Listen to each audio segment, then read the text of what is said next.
mayambu ahanba maktada Manipur horror story maikadagi mayambu amuka hana punemjari ngasi sutabada yamna tu sunglaba wari mai khoina mayamgi mafamda khudol tamsarage haidana puduna laksari wari asili thokcharapa matamda soikiba lankiba kaya yaurabasu mayamna puksel chauna ngakpiu haidana haisari aduga wari asi hingliba natraga sikraba kanagumba amataga mari lenana ijab wari nasadi masigidamakta mayamna soikiba yaurabasu amuka ngakpiu haisari aduga amana channel asibu support to biboina adomodongi mamal yamlaba like amadi subscribe share to biro mohai dana haisari phare mayam adudi wari se ahuna patawjarak lage ngasigi wari mami ngasina maibi mama macha ahingi matamni thasi numina go seli thoiba makuta karino khangdi yotek masa mapai duna lakle yotek masa si sumasil kharatumi lebak to khaiba yana bagi matawa madam haksi hobi mirak narak yengduna lakle aina lakli basibu laikai sigi mi khudimak loin hekta tumna khrabra apung sibudi baro makhai taslakle tumna ramba yaida si phabuk tumdragadi makhoisu makuga sabhek manaredana phare aina tawgadari bathabagasi mase kanagumba amata khanganba yaba sanate haidana thoibado masinda murum sonduna lakle laikagi mangpham tana lakle mangpham tana lakpaduda ngarang misimina khara thokibaduda mahagasi karigumba khara thiki haidana mahagasi lakpani thoibana mangpham mapaduda yaure aduga haiphet nakal thangba saruk adomda sorok aduda mi kana lake haidana yengi kanagumba amatadi laktraba male phare ai swaina tawgadoba thabak sing si tawragi haidana mangphamgi maning thangba saruk adomda khara tongtak leiriba maike somda lakle mangpham jaga si makhoi tongtak thamliba jaga si karamba jaga no haiba matamda ngarang nahan seba tawbada maduda haithaduna thamauba ut mayam singado madudugini ngarang nahan seba tawba hairibasi asti numit loikraba matung mangsengbaga tawkrabani mangsengba naha singaduna madugi mangpham madugi makha thangba saruk adomda tariba ut singado madu laiba kharanda kupsilambaduda khara tongtak tawbani thoiba sumhakna pairakliba yotek ado maduna koro launa kholi thasi numina gosili pumam hekta mami maiso amata thanba nate thoiba sumakuta karino khangdaba mai masa ma puthorakle mai masa se torchlight masani mahaksu hotlibani haidana tawribadusu kiruk yengi ai khara thuna sataba yadi sidi saru ngaktara haidana mahaksu makha thangba saru adomda leiriba singado paikhat tane yengi sidi maita ngaktanida saru ka mata yawdraba sala ngasaidagi thoibana thiribasi asiba mai thabada tumhogdaba saru matek amani saru bu amata yawdraba male nahasu natabanina khara makhadi saru se phangba yaida loina pungtum tumnadi sakla moida hairaga thoibado thiba yaba thire mangphamgi makhoina paisilamliba ut mayam singado madu hogai dona makhada adum thiri masado akiba amata yawde masinda sumurum soli asum hogai duna thiba yaba thiraklaba kana duda saru matek ama phangle saru matek ado phangbada thoiba masa mathanta harause aina ngasai makhadagi saru thiraklibado phangledana masi mapuzaraklabadi ima so onthokna harawrani aina ngangi simi tarabra haidana thoibado pakhatna masado muksu mi amuk lakpra yengi mi lakpa udabaduda mahakna takhairiba laibak singado amuk khosilli hanagi matawgumna mahakna laibak singado mathak thangba saruk aduda nesilli aduga khara tongtakna thammi thoiba sorokki matai thangba saruk aduda mi lakpra haidana yengdana thorakle mi su kanagumba amata lakte phare mi su amata laktre ai adum chatlage sorok asida chuntring chumna satlabadi gari laklabasu mina kaya thoina amata khanglaroi afare ai chatlage haidana thoibada chatli thoibana sase haibagi wani tung thangba saruk asida kanagumba miyoi kharana inarakpa gumna makhol khara tarakle thoiba karigumba amata nasungba tawdana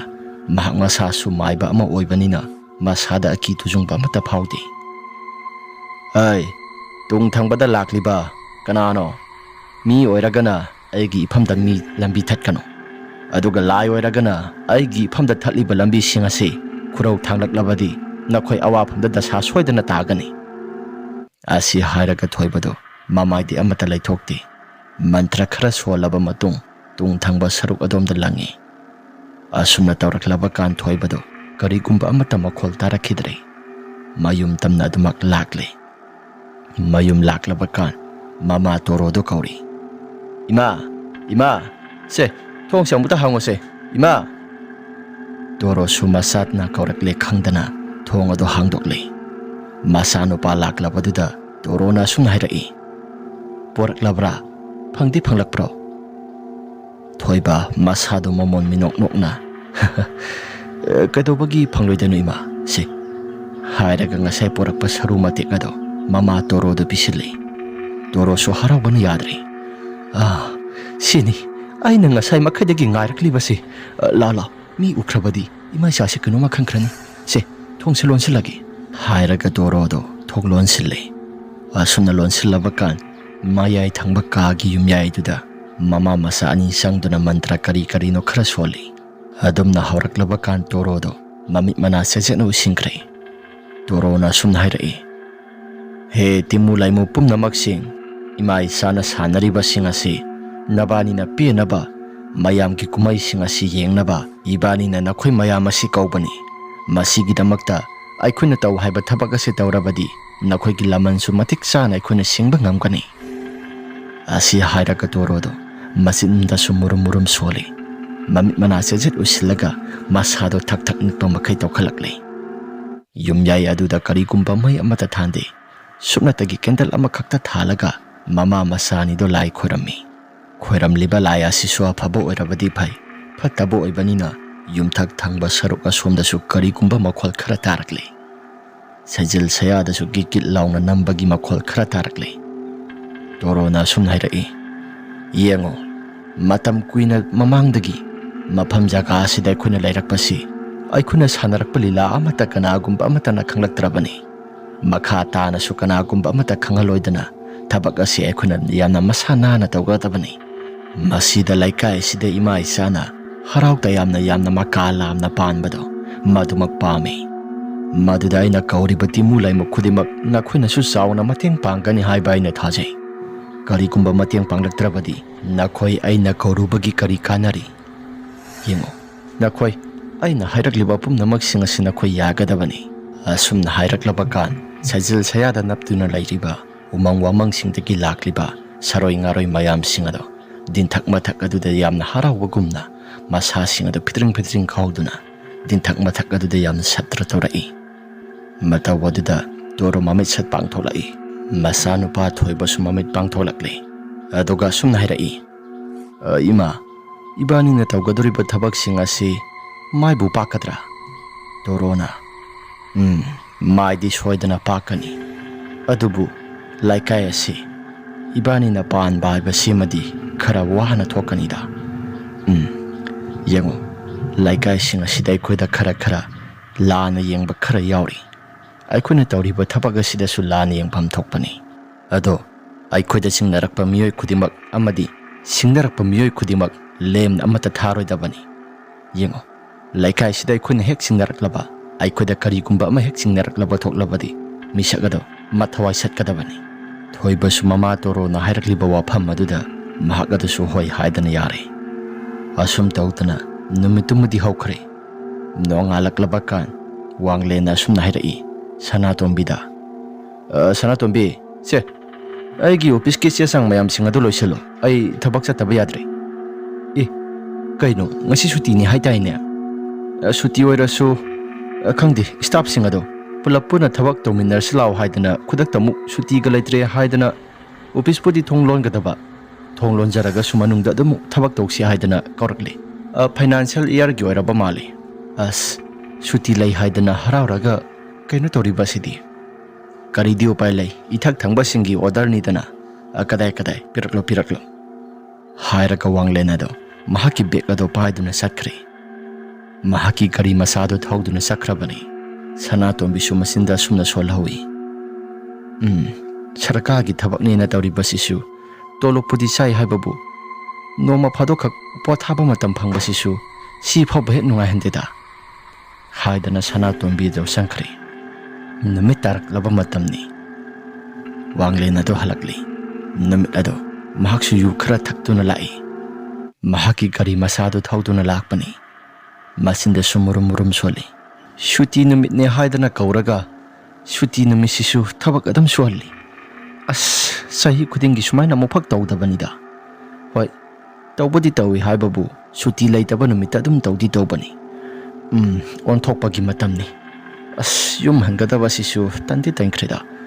Yum hanbasisu kidanabani haidana masa ama paisilakle. Lairak sangadaba lambido aikugi laikaidu yamna mambanida. Ay, pare satadi satlageda. Hairaga wanglen sumasado karigumba amata khanba tawda. Yuki nisadu su khara ngauri. Garidu thauduna lakle. Tanjaduda mahaki nupi Sanatombi call tawrakle. Sanatombi gi call ado paikhatli. Wanglena gari thauna sumna hai. Kedore. Dada, kada yoragi.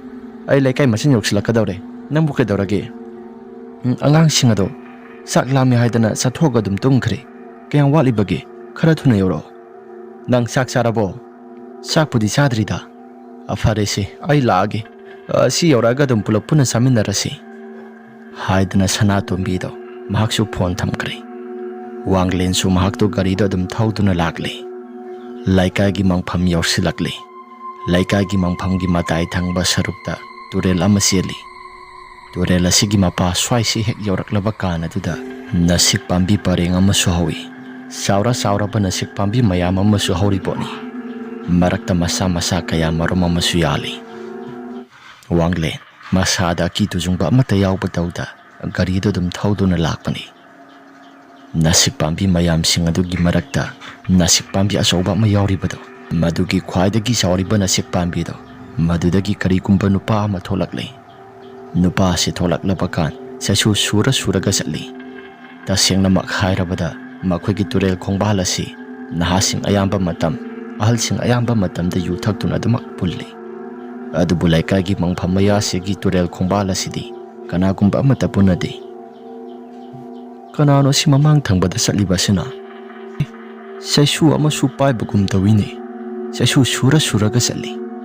Ay bo mutang silaga hangsira. Kay kauduna sibo. Ipal kaudira, khura kaudira, tada kaudira.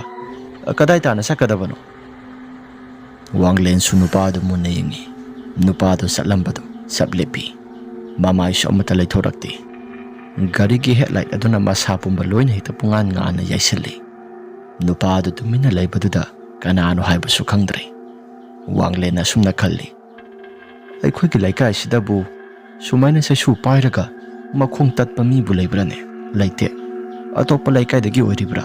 Sida satok kutokpa lakpada tusindana turel khongbana sidagi yamna wana karaklibra. Tada kaudira khura kaudira kadai tana yawgadabano. Yawgadabo oirabadi ay lamasi thinjaramagi. Asumna hairabasu nupado mamay laythorakti. Masibu karino. Mamay su laythorakti. Ngasay makay saplepambado. Karigumba mata sumasi lengdaba.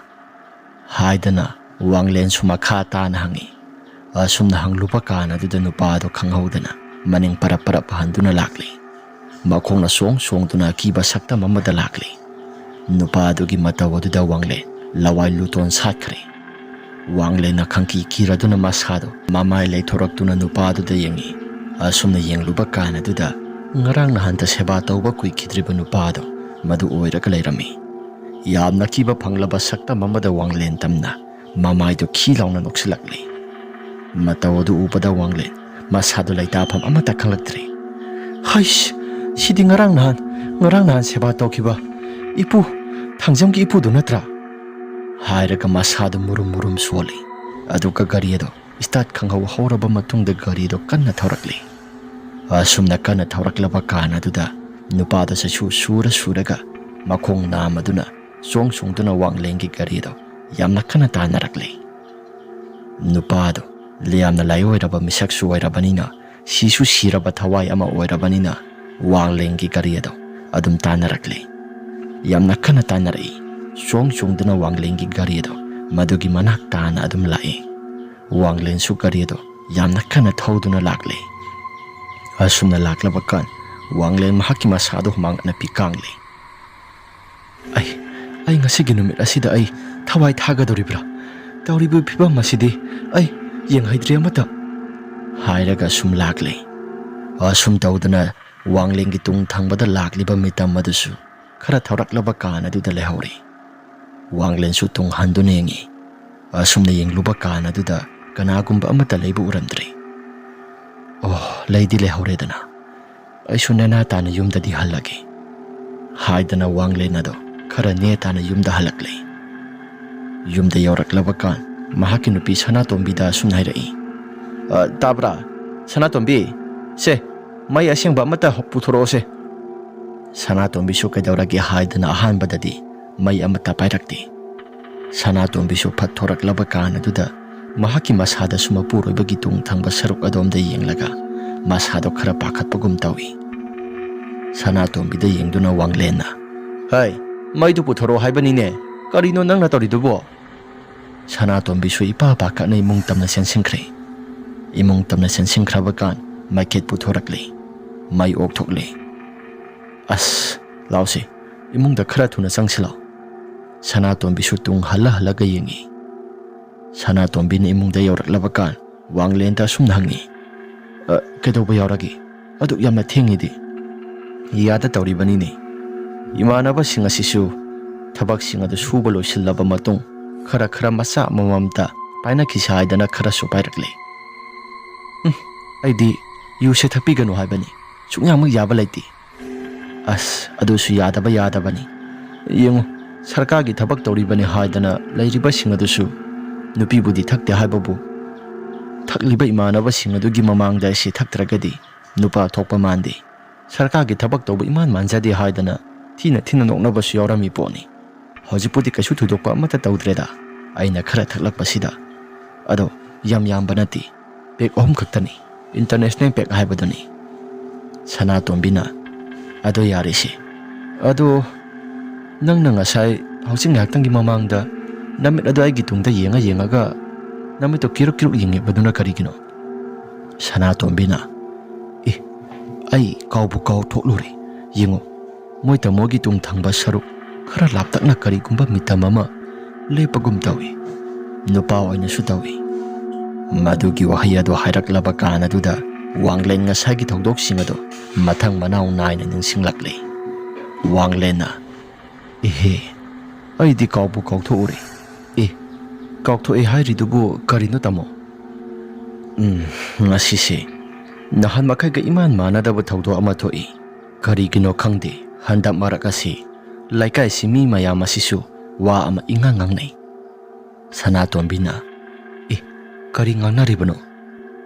Nangna yumda lehobani. Nangna hena tafam thokpani. Aina office halaklaba kan laikai gi lampaka sida khara thokpada. Laikai gi miyo singa sina karino handa marakti laira khulak mayam singa si mi langba khotpa ahingi matamda pungjal thinbagumba makhol yamna tai hainai. Madugi pawado taba matamda Sanatombi masada khampre khangi. Asengbrane. Mase. Aisu lagi tingi maramda kaya thoina thajaba mi dinati. Adubu ngasigi numit asidai gi sasi thengnaw haidana tamlaba male.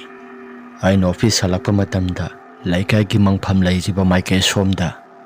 Ai ngasai gari thokdona lakpada nupa ama thengnai. Nupa do aina kobuda swamata kumdi. Makhong adu suna matali. Sasu suraga songdona salami. Aina ahanba khaluriba sina turel khongban wadu da jwar sanabadagi natraga tusimbadagi masa mathan ta hagotuna yamna wan hagotuna laklibra haiduna khalubani. Adubu nupado ngarang nahanta seba tawkiba ahlado madu oduna lairami. Madu oibadudai gi sasi kiduna tum thauraga lakhibani. Tawbadabai gi sadi yamna ngakpa amana nangna hojik ngaktangi mamangda aigi tungda nupa ama lepagum tawina haibado. Maduna ina khwaidagi ngaklibasi nupa do aigi tung asum inaraklabra aigi sada wakhal se khanjanarakli. Yarisi aina mai oktholibado maduna dum yaranida. Ahoisi angang singdo gyan tana tumthakrabra laikai sanda marakti mawng ama itok dawi. Aisu thengna halakpa se aisu kaya thoina pamdabani adubu tanjana iya yadri. Hairaga matay manaw ani ado sa ising sathokpa loisili. Asum tawdana sak saba loisilaba kan kyan tana pothanari. Asum tawdana nongalaknaba kan laikagi naha ama saurel kauba nupa ama sa ama tumkhibadagi hagolaktre haidana mayamna wawa hekta lamnai. Saurelgi asiba haksang thawa yaudhrabado madu puthoraktuna poloinabagidamagta kusanba khara atay thabaksing tawnabasing mayamsing adu tawnari. Tasingba magti ayukta seba tawsi haidana mayamna punglang hekta langnai. Adubu saurelgi mayamba ahal ada mapalamda thabak tawduna laikibado madu ngaibada numit taba haibado oiri. Numit tasilakli laikagi ahal laman asumna hai. As numit tasilaklakan ahingki matamda seba tawba haibasi aidi kaya thoina paamboidi. Nakalda lairiba laikagi ahal bidhuna mukhairaki. Hoine seba tawrabadi laikagi nahasing asisu ayuk nungthulgi matamdana hena nungai hai. Numidangi matamdadi mangmaya nagoisili miyoi kaya marom amagi thawai asi sidai mahaki haksang sing ado mai tharibani. Thawai sing asisu mangphamda makhoigi haksang sing asi mai thabanina mangpham maya sida laiba dum yawi. Khangdreda ahalaman sing haiba matamda thawai sing asisu sorat oidri phawbadi masi amata lengba tawda mahaki mayum amadi laikagi mangpham singda adum lengdana lai hai. Asum tawdana laikagi ahal anikak wari watai sanai. Numit tasilakle pung nipan taraklaba matam maduda agi mahaki thabak tawba laikiba mayamba ahal ado lakle. Saurelgi asiba haksang adu sumayamba ahal laklabaduda mathau mangam pangthoklase haidana laikagi mangtana puthokre. Laikagi mangtana puthokiba kan aduda laikagi nahasing amadi ahalsing adusu mathau mangam sing pangthokpa horakle. Laikagi ahal saubana sumnairai. Tabido angang sing hidak supurakle. Sigi torel khongban waisida khoi ngihaktang oirabasu hidak khara paisidana angang sing gai khoi ga pulap punna thakminabado madu nungaiti. Sigi torel khongban waisida khara putharaga thaksilao haidana laikagi ahal amani makhoi mari manga pulap sure. Tasing namak chawbaga bidhuga hana thakki haidana tawbani. Lairiba laikagi ahal aman sing adasu khara kumtharakle. Pulapna makhoi manga sure. Sumdadi asiba haksang ado mai thaba haukrabani. Makhoi mari mangasu wari watai khara sanai. Laikagi ahal amana ibungo saurelgi misi asi onthokna nungai khidreda. Tumbada manglaknaraga siribra natraga mataw karamna mahaki hanagi laina tinaga laiba sala. Saubana laina tina lai haiba pawa mata tadi masigi angang asi. Nongambadana numit taba phawbada masasi khingnaba adum active oina lainabani haidana walking khara khara senja laksadana adum tawribana hani. Aigi wakhaldadi manglaknaba oiramgadra haidana wakhalda su khalli. Bidhuna mo hairai. Aisu manglaknaba oiramgadra haidana wakhalda su khalli. Mida su kaya thoina kaijadaba angang amakakni. Laikagi ahal amana nakal amaromdagi hairakli. Hoini yamna pamukre sahi sumana surage surabada sahi kuntare khakta ngairam khinida.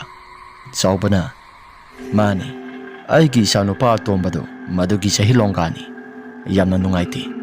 Mama mapaduna tahoba phibamado nungaiti. Masa khwaidagi atombana goisali yamna nungaiti. Haidana makhoi adu yu thaknarami. Yugini sase khara khara pangkhalakpa matamni. Makhoina thaknariba jaga asi turel khongban chapchan hekta isingi mapan waidani. Madudana khara laite manai haidana makhoi asi pulap thakminabani. Mathak thangba khara ngamtak lairiba jaga aduda karino khangdabu nungjaw ama tharo maro onthaраktuna ising makhada pulap tasingkri. Maduda makhoi mari mangado khampre khangi. Ish naha singsi onthona mathong sakhidreda. Aikhoina sida yu thaki haibadu makhoi khangli poni. Aduga nungjaw sing ase thadarakliba karigi. Ayangangsa nakhoi hendi hemaleko. Haidana makhoi mari mangadasu makhata na yudu thakli. Yogi nisado thakpa leptabanina sumasum ngawkhalakli. Bidhuna sumnairai. Yu sisu ngawroidra khalaga sumasum ngawkhalakli. Sauba nangbu khara ngawkhalakpro. Hoi aisu ngawkhalakli. Haidana makhoi sing adu wari watai khara sanai. Bidhuna makhata na. Seba tawriba sisu nahasing adum tawjasanida. Aikhoi di ahalgi matam oisilakli. ꯃꯪꯐꯝ ꯃꯊꯛꯇ ꯀꯥꯈꯠꯇꯨꯅ ꯑꯁꯤꯕ ꯍꯛꯆꯥꯡ ꯑꯁꯤꯗ ꯃꯤꯊꯤꯟ ꯆꯩꯅ ꯊꯤꯟꯕ ꯍꯥꯏꯕꯁꯤꯁꯨ ꯑꯩꯈꯣꯏꯒꯤ ꯏꯁꯥꯗ ꯀꯌꯥ ꯍꯩꯅꯔꯛꯇ꯭ꯔꯦ꯫ ꯍꯪꯒꯣꯏꯕ ꯇꯨꯀꯠꯆꯕ ꯐꯥꯎꯔꯛꯂꯦ꯫ ꯆꯥꯎꯕꯅ ꯍꯪꯒꯣꯏꯕ ꯇꯨꯀꯠꯆꯕ ꯐꯥꯎꯗꯅꯕꯒꯤꯗꯃꯛꯇ ꯍꯤꯗꯥꯛ ꯑꯁꯤ ꯊꯛꯅꯈꯤꯕ ꯅꯠꯇ꯭ꯔꯥ? ꯍꯥꯟꯅ ꯃꯃꯥꯡ ꯊꯛꯇꯗꯤ ꯍꯤꯗꯥꯛ ꯑꯁꯤ ꯊꯛꯅꯗꯕꯅꯤꯅ ꯃꯇꯧ ꯀꯔꯝꯅ ꯇꯧꯅꯕꯖꯥꯠꯅꯣ? ꯕꯤꯗꯨꯅ ꯃꯈꯥ ꯇꯥꯅ ꯃꯇꯝꯗꯨꯒꯤ ꯍꯥꯏꯕꯗꯨꯅꯤꯗ꯫ ꯑꯐꯔꯦꯁꯦ, ꯁꯤꯒꯤ ꯂꯥꯁꯀꯤ ꯃꯇꯦꯛꯁꯤꯃ ꯂꯣꯏꯁꯤꯜꯂꯒ ꯑꯩꯈꯣꯏꯁꯨ ꯃꯊꯛꯇ ꯀꯥꯈꯠꯂꯁꯤ꯫ ꯑꯉꯥꯡ ꯈꯛꯇ ꯊꯥꯗꯣꯛꯄꯗꯣ ꯃꯗꯨꯁꯨ ꯅꯨꯡꯉꯥꯏꯕ ꯍꯧꯅꯕ ꯅꯠꯇꯦ ꯍꯥꯏꯗꯨꯅ ꯃꯈꯣꯏ ꯑꯗꯣ ꯑꯔꯣꯏꯕ ꯌꯨꯁꯤꯡ ꯑꯗꯨ ꯊꯛꯀꯦ ꯍꯥꯏꯗꯅ ꯇꯧꯏ꯫ ꯁꯦꯕꯣꯟ ꯑꯃꯈꯛꯇ ꯉꯥꯏꯔꯛꯂꯦ꯫ ꯑꯁꯨꯝꯅ ꯊꯛꯅ ꯆꯥꯅꯗꯨꯅ ꯂꯩꯔꯤꯉꯩ ꯀꯥꯟ ꯑꯗꯨꯗ ꯃꯈꯥꯗ ꯇꯥꯈꯤꯕ ꯀꯔꯤꯅꯣ ꯈꯪꯗꯕ ꯅꯨꯡꯇꯨꯝ ꯃꯥꯟꯕ ꯄꯣꯠꯁꯛ ꯑꯗꯣ ꯈꯔ ꯂꯦꯡꯗꯅ ꯆꯠꯄ ꯍꯧꯔꯛꯂꯦ ꯏꯁꯤꯡꯒꯤ ꯃꯅꯨꯡ ꯑꯗꯨꯗ꯫ ꯃꯈꯣꯏ ꯃꯉꯥꯗꯨꯗꯤ ꯑꯃꯠꯇ ꯈꯪꯕꯖꯥꯠ ꯅꯠꯇꯦ꯫ ꯃꯈꯣꯏꯁꯨ ꯃꯈꯣꯏꯒꯤ ꯊꯛꯐꯝ ꯊꯣꯛꯄ ꯃꯨꯔꯨꯝ ꯁꯣꯟꯅꯗꯨꯅ ꯊꯛꯏ꯫ ꯃꯊꯛ ꯊꯪꯕ ꯁꯔꯨꯛꯇꯅ ꯂꯩꯀꯥꯏꯒꯤ ꯅꯍꯥ 6-8ꯅ ꯇꯧꯗꯨꯅ ꯑꯁꯤꯕ ꯍꯛꯆꯥꯡ ꯑꯗꯨ ꯃꯩ ꯊꯥꯔꯤ꯫ ꯑꯁꯨꯝꯅ ꯇꯧꯔꯤꯉꯩ ꯃꯈꯣꯏꯅ ꯊꯛꯅ ꯆꯥꯅꯔꯤꯕ ꯇꯨꯔꯦꯜꯒꯤ ꯈꯣꯡꯕꯥꯟ ꯋꯥꯏꯗꯨꯗ ꯍꯛꯆꯥꯡ ꯑꯃ ꯀꯥꯈꯠꯂꯛꯂꯦ꯫ ꯃꯃꯤ ꯁꯥꯃꯤ ꯑꯣꯏꯅ ꯏꯁꯤꯡ ꯑꯗꯨꯗ ꯁꯥꯔꯒ ꯂꯥꯛꯂꯦ꯫ ꯃꯈꯣꯏꯗꯤ ꯀꯔꯤꯒꯨꯝꯕ ꯑꯃꯠꯇ ꯈꯪꯗꯦ꯫ ꯁꯦ, ꯑꯔꯣꯏꯕꯒꯤ ꯔꯥꯎꯟꯁꯤ ꯑꯃ ꯊꯛꯂꯒ ꯃꯊꯛꯇ ꯀꯥꯈꯠꯂꯁꯤ ꯍꯥꯏꯗꯅ ꯂꯩꯔꯝꯃꯤ꯫ ꯑꯁꯨꯝꯅ ꯐꯝꯅꯗꯨꯅ ꯂꯩꯔꯤꯉꯩ ꯀꯥꯟ ꯑꯗꯨꯗ ꯉꯥꯏꯍꯥꯛꯇꯪꯒꯤ ꯃꯃꯥꯡꯗ ꯀꯥꯈꯠꯂꯛꯈꯤꯕ ꯃꯤꯇꯝ ꯑꯗꯣ ꯃꯈꯣꯏꯒꯤ ꯃꯔꯛ ꯑꯗꯨꯗ ꯐꯝꯂꯦ꯫ ꯃꯈꯣꯏꯁꯨ ꯃꯩꯅꯒ ꯃꯝꯕꯅꯤ, ꯑꯃꯠꯇ ꯎꯗꯦ꯫ ꯅꯣꯡꯃ ꯄꯥꯟꯕ ꯅꯨꯃꯤꯠꯅꯒ ꯑꯣꯏꯁꯤꯜꯂꯤ, ꯀꯔꯤꯒꯨꯝꯕ ꯑꯃꯠꯇꯁꯨ ꯈꯪꯕ ꯅꯠꯇꯦ꯫ ꯑꯁꯨꯝꯅ ꯇꯧꯗꯨꯅ ꯂꯩꯔꯤꯉꯩ ꯃꯈꯣꯏ ꯃꯉꯥꯁꯤꯡ ꯑꯗꯨꯁꯨ ꯌꯨ ꯑꯗꯨ ꯊꯛꯅꯔꯦ꯫ ꯌꯨ ꯊꯛꯅ ꯍꯧꯒꯠꯂꯁꯤ ꯍꯥꯏꯔꯛꯄ ꯀꯥꯟ ꯑꯗꯨꯗ ꯆꯥꯎꯕꯗ ꯃꯤꯇꯝ ꯑꯗꯨꯅ ꯌꯥꯝꯅ ꯉꯪꯅ ꯑꯁꯨꯝꯅ ꯍꯥꯏꯔꯛꯏ, "ꯑꯩꯒꯤ ꯁꯔꯨ ꯃꯇꯦꯛ, ꯑꯩꯒꯤ ꯆꯥꯅꯕ ꯃꯇꯦꯛ ꯑꯗꯨꯗꯤ ꯀꯗꯥꯏ?" ꯑꯁꯨꯝꯅ ꯈꯣꯟꯁꯤ ꯆꯠꯂꯒ ꯍꯥꯏꯔꯛꯂꯕ ꯀꯥꯟ ꯑꯗꯨꯗ ꯃꯈꯣꯏ ꯃꯉꯥꯗꯣ ꯀꯔꯤꯅꯣ ꯍꯥꯏꯗꯅ ꯃꯤꯇꯝ ꯑꯗꯨꯗ ꯃꯨꯟꯅ ꯌꯦꯡꯉꯤ꯫ ꯃꯇꯨꯝ ꯏꯇꯥ ꯇꯥꯔꯒ ꯃꯤ ꯑꯃꯒꯤ ꯁꯑꯣꯡ ꯁꯥꯗꯥ ꯑꯃꯒꯨꯝꯅ ꯃꯤꯇꯝ ꯑꯗꯨꯁꯨ ꯆꯨꯝꯇ꯭ꯔꯤꯡ ꯆꯨꯝꯅ ꯐꯝꯃꯤ꯫ ꯃꯈꯣꯏ ꯃꯉꯥꯗꯨꯁꯨ ꯏꯉꯛꯉꯛꯂꯦ꯫ ꯀꯅꯥꯅꯣ ꯍꯥꯏꯕꯗꯤ ꯑꯃꯠꯇ ꯈꯪꯕꯖꯥꯠ ꯅꯠꯇꯦ꯫ ꯕꯤꯗꯨꯅ ꯍꯥꯏꯔꯛꯏ, "ꯀꯅꯥꯏ ꯃꯆꯥꯅꯣ ꯁꯤꯅ? ꯉꯁꯥꯏ ꯑꯩꯈꯣꯏ 5 ꯈꯛꯇꯪ ꯑꯣꯏꯈꯤꯕ ꯇꯥꯏꯅꯦ, ꯑꯗꯨꯒ ꯀꯗꯣꯝ ꯊꯪꯕ ꯁꯔꯨꯛꯇꯒꯤ? ꯍꯩ, ꯅꯪꯕꯨ ꯀꯅꯥꯅꯣ?" ꯑꯁꯨꯝꯅ ꯍꯥꯏꯔꯛꯂꯕ ꯀꯥꯟ ꯃꯤꯇꯝ ꯑꯗꯨꯁꯨ ꯋꯥ ꯑꯃꯠꯇ ꯉꯥꯡꯗꯦ꯫ ꯃꯈꯣꯏ ꯃꯉꯥꯗꯨꯁꯨ ꯑꯃꯠꯇ ꯉꯥꯡꯗꯦ, ꯀꯤꯔꯨꯞ ꯌꯦꯡꯅꯩ꯫ ꯑꯁꯨꯝꯅ ꯍꯥꯏꯅꯔꯛꯂꯕ ꯀꯥꯟ ꯑꯗꯨꯗ ꯃꯤꯇꯝ ꯑꯗꯨꯅ ꯑꯁꯨꯝꯅ ꯍꯥꯏꯔꯛꯏ, "ꯅꯈꯣꯏꯅ ꯊꯛꯅꯔꯤꯕ ꯌꯨ ꯑꯗꯣ ꯑꯩꯁꯨ ꯈꯤꯇ ꯊꯛꯀꯦ꯫ ꯅꯈꯣꯏꯅ ꯆꯥꯔꯤꯕ ꯁꯥꯗꯣꯡꯁꯤꯡ ꯑꯗꯨꯁꯨ ꯑꯩꯁꯨ ꯈꯔ ꯆꯥꯕ ꯄꯥꯝꯃꯤ꯫ ꯑꯩꯒꯤ ꯈꯤꯇꯪ ꯄꯤꯕꯤꯌꯨ, ꯑꯩꯒꯤ ꯁꯔꯨꯛ ꯈꯔꯁꯨ ꯊꯨꯡꯉꯨ, ꯅꯠꯇ꯭ꯔꯕꯗꯤ ꯅꯈꯣꯏ ꯃꯐꯝ ꯑꯁꯤꯗ ꯊꯋꯥꯏ ꯊꯥꯕ ꯇꯥꯔꯦ" ꯍꯥꯏꯗꯅ ꯍꯥꯏꯔꯛꯂꯦ꯫ ꯃꯈꯣꯏ ꯃꯉꯥꯗꯨꯁꯨ ꯌꯨꯒ ꯉꯥꯎꯕꯒ ꯀꯔꯤꯒꯨꯝꯕ ꯑꯃꯠꯇ ꯈꯪꯗ꯭ꯔꯦ꯫ "ꯍꯩ, ꯅꯪ ꯆꯠꯂꯣ ꯀꯣ, ꯈꯨꯠ ꯊꯥꯔꯛꯇ꯭ꯔꯤꯉꯩꯗ ꯌꯥꯝ ꯊꯨꯅ ꯆꯠꯂꯣ." ꯑꯁꯨꯝꯅ ꯍꯥꯏꯔꯛꯂꯕ ꯀꯥꯟ ꯑꯗꯨꯗ ꯃꯤꯇꯝ ꯑꯗꯨ ꯃꯈꯣꯏꯅ ꯀꯅꯥꯅꯣ ꯍꯥꯏꯗꯅ ꯌꯦꯡꯒꯦ ꯍꯥꯏꯗꯅ ꯇꯧꯔꯛꯂꯦ꯫ ꯑꯗꯨꯕꯨ ꯃꯈꯣꯏꯒꯤ ꯃꯁꯥꯁꯤꯡ ꯑꯗꯨꯗ ꯀꯅꯥꯒꯨꯝꯕ ꯑꯃꯠꯇ ꯐꯣꯟꯁꯨ パイꯅꯕ ꯅꯠꯇꯦ꯫ ꯆꯥꯎꯕꯅ, "ꯅꯈꯣꯏ ꯃꯌꯥꯝꯒꯤ ꯃꯔꯛꯇ ꯐꯣꯟ ꯄꯥꯏꯅꯕ ꯌꯥꯎꯕ꯭ꯔꯥ?" ꯃꯌꯥꯝꯁꯤꯡ ꯑꯗꯨꯁꯨ ꯌꯥꯎꯗꯦ ꯍꯥꯏꯔꯛꯏ꯫ ꯃꯤꯇꯝ ꯑꯗꯨꯗꯤ ꯆꯨꯝꯇ꯭ꯔꯤꯡ ꯆꯨꯝꯅ ꯑꯗꯨꯃꯛ ꯐꯝꯃꯤ꯫ ꯆꯥꯎꯕꯅ, "ꯏꯍꯦ, ꯑꯩꯗꯤ ꯉꯁꯥꯏ ꯃꯈꯩ ꯀꯥꯎꯕꯨ ꯀꯥꯎꯊꯣꯛꯎꯔꯦ꯫ ꯑꯩꯁꯦ ꯇꯣꯔꯆꯂꯥꯏꯠ ꯄꯥꯏꯗꯨꯅ ꯂꯥꯛꯄꯅꯤ꯫ ꯑꯁꯦ, ꯀꯅꯥꯅꯣ ꯑꯃꯨꯛꯇꯪ ꯌꯦꯡꯒꯦ" ꯍꯥꯏꯗꯅ ꯇꯣꯔꯆꯂꯥꯏꯠ ꯑꯗꯣ ꯆꯥꯎꯕꯒꯤ ꯃꯌꯣꯛꯇ ꯂꯩꯔꯤꯕ ꯃꯤꯇꯝ ꯑꯗꯨꯗ ꯈꯪꯄꯥꯛ ꯀꯥꯞꯁꯤꯟꯒꯦ ꯍꯥꯏꯗꯅ ꯇꯧꯏ꯫ ꯀꯥꯞꯁꯤꯟꯒꯦ ꯍꯥꯏꯗꯅ ꯇꯣꯔꯆꯂꯥꯏꯠ ꯑꯗꯨꯁꯨ ꯀꯣꯏꯊꯤ ꯊꯤꯔꯤꯉꯩ ꯇꯥꯟꯖꯥꯗꯨꯗ ꯆꯥꯎꯕꯒꯤ ꯃꯃꯥꯡꯃꯛꯇ ꯐꯝꯂꯤꯕ ꯃꯤꯇꯝ ꯑꯗꯨꯁꯨ "ꯑꯩ ꯆꯥꯎꯔꯦꯜꯅꯦ" ꯍꯥꯏꯗꯅ ꯍꯥꯏꯔꯛꯂꯦ꯫ "ꯅꯈꯣꯏꯅ ꯉꯁꯥꯏ ꯃꯈꯩ ꯌꯦꯡꯅꯔꯤꯕ ꯃꯌꯥꯝ, ꯑꯩ ꯑꯁꯤ ꯆꯥꯎꯔꯦꯜꯅꯤ꯫ ꯑꯥꯗ ꯃꯩ ꯊꯥꯔꯤꯕꯁꯤꯅ ꯑꯩꯒꯤ ꯍꯛꯆꯥꯡꯅꯤ, ꯑꯗꯨꯒ ꯁꯤꯗꯩꯁꯤꯗ ꯂꯩꯔꯤꯕꯁꯤꯅ ꯑꯩꯒꯤ ꯃꯤꯇꯝ, ꯑꯩꯒꯤ ꯊꯋꯥꯏꯅꯤ" ꯍꯥꯏꯗꯅ ꯃꯈꯣꯏ ꯃꯌꯥꯝꯗ ꯍꯥꯏꯔꯛꯂꯦ꯫ ꯃꯇꯧ ꯑꯗꯨꯗ ꯉꯛꯄꯅ ꯈꯝ ꯊꯦꯡꯂꯦ꯫ ꯆꯥꯎꯕꯁꯨ ꯃꯁꯥꯗꯨ ꯊꯛ ꯅꯤꯛꯅ ꯇꯣꯔꯆꯂꯥꯏꯠ ꯑꯗꯨ ꯊꯤꯔꯕ ꯃꯇꯨꯡ ꯃꯩ ꯀꯥꯞꯁꯤꯟꯗꯨꯅ ꯌꯦꯡꯉꯤ꯫ ꯑꯗꯨꯝꯅ ꯀꯥꯞꯁꯤꯟꯗꯨꯅ ꯌꯦꯡꯂꯨꯕ ꯀꯥꯟ ꯑꯗꯨꯗ ꯆꯥꯎꯔꯦꯜꯒꯤ ꯑꯁꯤꯕ ꯍꯛꯆꯥꯡ, ꯃꯍꯥꯛꯀꯤ ꯃꯤꯇꯝ ꯑꯗꯨ ꯀꯥꯔꯨꯝ ꯇꯧꯔꯕ ꯁꯛꯇꯝ ꯑꯗꯨꯗ ꯃꯌꯥ ꯏꯍꯤ ꯍꯤꯒꯠꯄ ꯃꯈꯩ ꯃꯌꯥ ꯊꯪꯕ ꯃꯄꯥꯟꯒꯤ ꯁꯔꯨꯛ, ꯍꯥꯏꯕꯗꯤ ꯎꯟꯁꯥꯒꯤ ꯁꯔꯨꯛ ꯑꯗꯨꯁꯨ ꯄꯨꯡꯆꯥꯛ ꯆꯥꯛꯊꯤꯛꯈꯤꯗꯨꯅ ꯃꯇꯨꯝ ꯇꯥꯁꯤꯜꯂꯤ꯫ ꯃꯈꯨꯗꯥꯡ ꯊꯪꯕ ꯁꯔꯨꯛ ꯑꯗꯨꯁꯨ ꯆꯥꯛꯄ ꯂꯣꯏꯁꯤꯟꯈꯤꯕꯗꯨꯗ ꯈꯨꯗꯥꯡ ꯊꯪꯕ ꯁꯔꯨꯛꯇꯨꯁꯨ ꯑꯃꯠꯇ ꯌꯥꯎꯗ꯭ꯔꯦ꯫ ꯌꯦꯠ ꯊꯪꯕ ꯈꯨꯗꯥꯡꯗꯨ ꯌꯥꯎꯗ꯭ꯔꯕꯅꯤ꯫ ꯑꯣꯏ ꯊꯪꯕ ꯈꯨꯗꯥꯡ ꯑꯗꯨꯅ ꯆꯥꯎꯔꯦꯜꯒꯤ ꯑꯁꯤꯕ ꯍꯛꯆꯥꯡ ꯃꯤꯇꯝ ꯑꯗꯨꯅ ꯇꯣꯔꯆꯂꯥꯏꯠ ꯑꯗꯨꯒꯤ ꯃꯩꯉꯥꯜ ꯑꯗꯨꯗ ꯍꯥꯏꯔꯛꯏ, "ꯀꯗꯥꯏ? ꯑꯩꯒꯤ ꯆꯥꯅꯕ ꯑꯃꯈꯛꯇ ꯄꯤꯕꯤꯌꯨ, ꯑꯩ ꯆꯥꯛ ꯂꯥꯝꯕꯅ ꯌꯥꯗ꯭ꯔꯦ" ꯑꯗꯨꯝꯅ ꯈꯣꯟꯁꯤ ꯆꯠꯂꯒ ꯍꯥꯏꯔꯛꯄꯗꯨꯗ ꯃꯈꯣꯏ ꯃꯌꯥꯝ ꯑꯗꯣ ꯀꯤꯕꯅ ꯌꯥꯗ꯭ꯔꯦ꯫ ꯁꯥꯎꯔꯦꯜꯒꯤ ꯃꯤꯠꯇ ꯃꯗꯨꯁꯨ ꯈꯥꯛꯅ ꯅꯣꯛꯄ ꯍꯧꯔꯛꯂꯦ꯫ ꯃꯇꯧ ꯑꯗꯨꯝꯅ ꯍꯦꯛ ꯇꯧꯔꯛꯄꯗꯨꯗ ꯃꯈꯣꯏ ꯃꯉꯥꯗꯨ ꯂꯩꯇꯥꯐꯝ ꯑꯃꯠꯇ ꯈꯪꯗ꯭ꯔꯦ꯫ ꯃꯥꯏꯀꯩ ꯁꯂꯥꯏ ꯈꯪꯗꯅ ꯀꯣꯏꯆꯦꯟ ꯆꯦꯟꯕ ꯍꯧꯔꯛꯂꯦ꯫ ꯁꯥꯎꯔꯦꯜꯒꯤ ꯃꯤꯠꯇ ꯃꯗꯨꯁꯨ ꯑꯗꯨꯝ ꯅꯣꯛꯇꯨꯅ ꯂꯩꯍꯧꯏ꯫ ꯃꯈꯣꯏ ꯃꯉꯥꯗꯨ ꯃꯊꯛ ꯊꯪꯕ ꯁꯔꯨꯛ ꯑꯗꯣꯝꯗ ꯄꯔꯞ ꯆꯦꯟꯈꯠꯂꯛꯂꯦ꯫ ꯁꯥꯎꯔꯦꯜꯅ ꯅꯈꯣꯏ ꯑꯃꯠꯇ ꯆꯦꯟꯒꯅꯨ, ꯑꯩꯒꯤ ꯅꯥꯛꯁꯤꯗ ꯄꯨꯂꯞ ꯂꯥꯛꯈꯣ, ꯅꯠꯇ꯭ꯔꯕꯗꯤ ꯅꯈꯣꯏ ꯑꯩꯅ ꯑꯃꯠꯇ ꯂꯦꯝꯅ ꯊꯥꯔꯣꯏ꯫ ꯁꯥꯎꯔꯦꯜꯒꯤ ꯈꯣꯟꯁꯤ ꯆꯠꯂꯕ ꯈꯣꯟꯖꯦꯜ ꯑꯗꯨꯅ ꯑꯗꯨꯝꯅ ꯍꯥꯏꯔꯛꯄꯅꯤ꯫ ꯉꯥꯏꯍꯥꯛꯇꯪꯒꯤ ꯃꯇꯨꯡꯗ ꯃꯈꯣꯏ ꯃꯉꯥꯗꯨ ꯁꯣꯔꯣꯛ ꯊꯪꯕ ꯃꯊꯛ ꯑꯗꯣꯝꯗ ꯂꯥꯛꯂꯦ꯫ ꯑꯗꯨꯝꯅ ꯂꯥꯛꯄꯗꯨꯗ ꯃꯈꯣꯏ ꯃꯉꯥꯁꯤꯡ ꯑꯗꯨꯁꯨ ꯂꯩꯇꯥꯐꯝ ꯑꯃꯠꯇ ꯈꯪꯗ꯭ꯔꯤ ꯄꯥꯈꯠꯂꯤ꯫ ꯅꯍꯥꯁꯤꯡ ꯌꯨ ꯊꯛꯂꯤꯕ ꯃꯔꯛ ꯑꯗꯣꯝꯗ ꯂꯥꯛꯂꯦ꯫ ꯅꯍꯥꯁꯤꯡꯒꯤ ꯃꯔꯛ ꯑꯗꯣꯝꯗ ꯂꯥꯛꯂꯕꯗꯨꯗ ꯈꯔ ꯃꯈꯩꯗꯤ ꯀꯤꯕ ꯐꯔꯛꯂꯦ꯫ ꯑꯉꯥꯡꯁꯥ, ꯅꯈꯣꯏ ꯀꯌꯥꯝ ꯋꯥꯠꯂꯤ? ꯑꯉꯥꯡꯁꯤꯡ ꯑꯗꯨꯁꯨ ꯊꯛꯄ ꯂꯣꯏꯁꯤꯜꯂꯛꯀꯗꯧꯔꯦ ꯍꯥꯏꯗꯅ ꯍꯥꯏꯔꯛꯈꯤ꯫ ꯐꯔꯦ, ꯅꯈꯣꯏ ꯊꯛꯄ ꯆꯥꯕ ꯂꯣꯏꯁꯤꯜꯂꯕ ꯃꯇꯨꯡ ꯄꯨꯂꯞ ꯂꯣꯏꯁꯤꯟꯃꯤꯟꯅꯔꯁꯤ, ꯑꯗꯨꯒ ꯑꯩꯈꯣꯏ ꯌꯨꯝꯗ ꯈꯔ ꯊꯨꯅ ꯆꯪꯁꯤ꯫ ꯃꯈꯣꯏ ꯃꯉꯥꯗꯨꯒꯤ ꯃꯇꯧ ꯑꯗꯨꯗ ꯅꯍꯥꯁꯤꯡ ꯑꯗꯨꯅ ꯁꯨꯝꯅ ꯍꯥꯏꯔꯛꯏ꯫ ꯏꯄꯥꯜ, ꯀꯩꯗꯧꯕ ꯌꯥꯎꯔꯒꯦ? ꯀꯩꯁꯨ ꯊꯣꯏꯗꯣꯛꯄ ꯑꯃꯠꯇ ꯇꯧꯗꯦꯗ꯫ ꯁꯦ, ꯃꯊꯧ ꯃꯉꯝꯁꯤꯡ ꯑꯁꯤ ꯄꯥꯡꯊꯣꯛꯄ ꯂꯣꯏꯁꯤꯜꯂꯕ ꯃꯇꯨꯡ ꯌꯨꯝꯗ ꯍꯜꯂꯁꯤ ꯍꯥꯏꯗꯅ ꯃꯩ ꯈꯔ ꯌꯥꯡꯁꯤꯜꯂꯤ꯫ ꯑꯁꯨꯝ ꯇꯧꯗꯅ ꯁꯥꯎꯔꯦꯜꯒꯤ ꯃꯍꯥꯛꯀꯤ ꯃꯊꯧ ꯃꯉꯝꯁꯤꯡ ꯑꯗꯨꯁꯨ ꯄꯥꯡꯊꯣꯛꯄ ꯂꯣꯏꯁꯤꯜꯂꯤ꯫ ꯌꯨꯝꯗ ꯂꯥꯛꯅꯔꯦ꯫ ꯌꯨꯝꯗ ꯂꯥꯛꯂꯕ ꯀꯥꯟ ꯃꯈꯣꯏꯁꯨ ꯃꯥꯒꯤ ꯃꯐꯝꯁꯤꯡꯗ ꯂꯣꯏꯅ ꯍꯦꯛꯇ ꯄꯣꯊꯥꯅꯈ꯭ꯔꯦ꯫ ꯑꯁꯨꯝꯅ ꯄꯣꯊꯥꯅꯈ꯭ꯔꯕ ꯀꯥꯟ ꯃꯤꯆꯤꯛ ꯃꯤꯔꯥꯎꯈꯣꯜ ꯑꯃꯠꯇ ꯇꯥꯈꯤꯗ꯭ꯔꯦ ꯂꯩꯀꯥꯏꯗꯨꯃ꯫ ꯑꯍꯤꯡꯒꯤ ꯄꯨꯡ 12 ꯆꯞ ꯆꯥꯅ ꯍꯦꯛ ꯇꯥꯔꯛꯂꯕ ꯀꯥꯟ ꯑꯗꯨꯗ ꯇꯣꯔꯣ ꯑꯃꯗꯤ ꯊꯣꯏꯕ ꯌꯨꯝꯖꯥꯎ ꯑꯗꯨꯗ ꯄꯨꯂꯞ ꯊꯣꯔꯛꯂꯦ꯫ ꯇꯣꯔꯣ ꯆꯍꯤ 65 ꯁꯨꯔꯛꯂꯕ ꯅꯨꯄꯤ ꯑꯃꯅꯤ꯫ ꯃꯆꯥꯅꯨꯄꯥ ꯑꯃꯈꯛ ꯌꯥꯎꯖꯕ ꯊꯣꯏꯕ ꯑꯁꯤꯁꯨ ꯆꯍꯤ 90 ꯁꯨꯔꯛꯂꯦ꯫ ꯅꯨꯄꯤꯁꯨ ꯑꯃꯠꯇ ꯊꯤꯗꯦ, ꯃꯃꯥ ꯃꯆꯥ ꯈꯛꯇ ꯂꯩꯖꯕꯅꯤ꯫ ꯃꯃꯥꯁꯤꯁꯨ ꯃꯆꯥꯅꯨꯄꯥ ꯑꯁꯤ ꯃꯥꯏꯕ ꯇꯝꯕꯤꯗꯅ ꯚꯨꯠ ꯄ꯭ꯂꯦ ꯁꯥꯟꯅꯕ ꯍꯩꯔꯛꯂꯦ꯫ ꯑꯐꯕ ꯋꯥꯈꯜ ꯑꯃꯠꯇ ꯈꯟꯈꯤꯗ꯭ꯔꯦ꯫ ꯑꯗꯨꯅ ꯃꯆꯥꯅꯨꯄꯥꯒ ꯄꯨꯂꯞ ꯇꯣꯔꯣ ꯑꯃꯗꯤ ꯃꯆꯥꯅꯨꯄꯥ ꯊꯣꯏꯕ ꯃꯕꯥꯅꯤ ꯄꯨꯂꯞ ꯄꯨꯟꯗꯨꯅ ꯂꯥꯏ ꯐꯠꯇꯕꯁꯤꯡ ꯑꯁꯤ ꯁꯥꯟꯅꯗꯨꯅ ꯂꯩꯀꯥꯏ ꯑꯁꯤꯗ ꯑꯣꯜꯂꯛꯀꯗꯧꯔꯤꯕꯅꯤ꯫ ꯇꯣꯔꯣꯅ ꯑꯩꯅ ꯄꯥꯝꯖꯕ ꯄꯨꯝꯅꯃꯛꯁꯤꯡ ꯑꯩ ꯉꯁꯤꯗꯤ ꯊꯨꯡꯂꯦ꯫ ꯇꯥꯕ꯭ꯔꯥ ꯏꯕꯨꯡꯉꯣ? ꯏꯃꯥ, ꯅꯪꯅ ꯍꯥꯏꯔꯛꯄ ꯅꯨꯄꯥ ꯃꯆꯥꯗꯣ ꯅꯠꯇ꯭ꯔꯥ ꯉꯁꯤ ꯁꯤꯔꯤꯕꯁꯦ?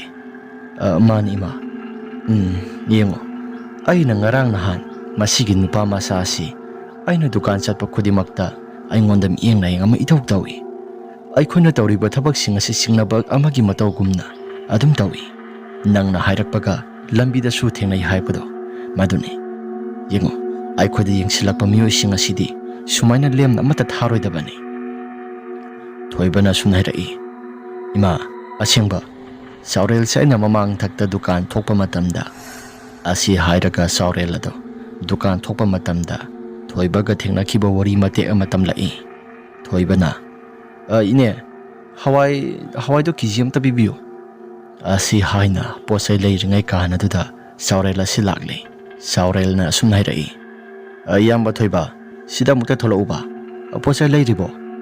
ꯀꯩꯗꯧꯔꯦ ꯁꯥꯎꯔꯦꯜ?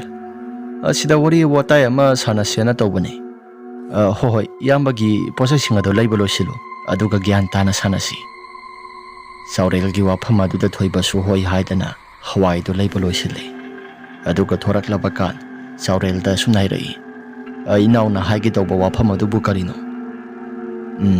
ꯏꯌꯥꯝꯕ, ꯍꯟꯗꯛ ꯃꯔꯛ ꯑꯁꯤ ꯂꯩꯀꯥꯏ ꯑꯁꯤꯗ ꯑꯩꯅ ꯌꯦꯡꯕ ꯃꯇꯝꯗ ꯑꯩꯁꯤ ꯈꯔ ꯊꯦꯡꯅꯁꯨ ꯇꯨꯝꯒꯜꯂꯤ꯫ ꯍꯟꯗꯛ ꯃꯔꯛ ꯑꯁꯤ ꯂꯩꯀꯥꯏ ꯑꯁꯤꯗ ꯌꯦꯡꯕ ꯅꯨꯡꯉꯥꯏꯇꯕ ꯊꯧꯗꯣꯛ ꯀꯌꯥ ꯃꯔꯨꯝ ꯑꯃ ꯊꯣꯛꯂꯛꯀꯗꯕꯒꯤ ꯃꯃꯤ ꯈꯔ ꯑꯩꯅ ꯎꯕ ꯐꯪꯏ꯫ ꯑꯩꯅ ꯈꯔ ꯊꯦꯡꯅ ꯍꯜꯂꯛꯂꯕ ꯀꯥꯟ, ꯑꯗꯨꯒꯁꯨ ꯑꯩꯅ ꯊꯦꯡꯅ ꯇꯨꯝꯕ ꯀꯥꯟꯗ ꯏꯌꯥꯝꯕꯒꯤ ꯈꯣꯟꯖꯦꯜ ꯃꯥꯟꯕ ꯑꯃ ꯃꯅꯤꯡ ꯃꯍꯥꯁꯤꯗ ꯌꯥꯝꯅ ꯇꯥꯏ꯫ ꯅꯣꯡꯃꯁꯨ ꯑꯩꯅ ꯊꯕꯛ ꯆꯠꯂꯨꯔꯒ ꯍꯜꯂꯛꯄꯅꯤ꯫ ꯑꯗꯨꯒ ꯆꯥꯛꯆꯥꯅꯕ ꯍꯜꯂꯛꯄ ꯅꯨꯃꯤꯠ ꯑꯃꯗꯁꯨ ꯏꯌꯥꯝꯕꯁꯤ ꯀꯔꯤꯅꯣ ꯈꯨꯠꯇ ꯁꯔꯤꯛ ꯑꯃ ꯄꯥꯏꯔꯒ ꯀꯣꯏꯆꯠ ꯆꯠꯄꯒꯨꯝ ꯇꯧꯏ꯫ ꯏꯌꯥꯝꯕ ꯍꯣꯏꯅ ꯇꯧꯔꯤꯕ ꯄꯨꯝꯅꯃꯛꯁꯤꯡ ꯑꯗꯨ ꯑꯩꯈꯣꯏꯁꯨ ꯂꯣꯏꯅ ꯈꯪꯏ꯫ ꯏꯅꯦ ꯇꯣꯔꯣ ꯑꯗꯨꯁꯨ ꯊꯥꯏꯅꯉꯩꯗꯒꯤ ꯍꯧꯔꯒ ꯃꯤꯅ ꯀꯔꯤꯅꯣ ꯈꯔ ꯍꯥꯏꯅꯔꯛꯄ ꯑꯍꯜꯅꯤ꯫ ꯃꯁꯤ ꯀꯨꯏꯅ ꯁꯨꯝ ꯁꯥꯡꯊꯅ ꯇꯧꯔꯛꯂꯕꯗꯤ ꯑꯐꯕ ꯑꯃꯠꯇ ꯑꯣꯏꯔꯛꯂꯣꯏ꯫ ꯂꯩꯀꯥꯏꯁꯤ ꯅꯨꯡꯁꯤ ꯆꯥꯟꯅꯅ ꯑꯩꯈꯣꯏ ꯄꯨꯂꯞ ꯄꯨꯟꯅ ꯂꯩꯃꯤꯟꯅꯕꯅ ꯐꯕꯅꯤ꯫ ꯅꯠꯇ꯭ꯔꯒꯗꯤ ꯃꯈꯥ ꯇꯥꯔꯛꯄ ꯁꯨꯝ ꯇꯧꯔꯛꯂꯕꯗꯤ ꯏꯌꯥꯝꯕ ꯍꯣꯏꯁꯨ ꯈꯨꯗꯣꯡꯊꯤꯕ ꯅꯪꯂꯛꯄ ꯌꯥꯏ꯫ ꯐꯔꯦ, ꯏꯌꯥꯝꯕ ꯍꯣꯏꯁꯨ ꯃꯇꯝ ꯈꯔꯒꯤ ꯃꯇꯨꯡꯗ ꯂꯦꯞꯅꯕ ꯇꯧꯕꯤꯔꯣ꯫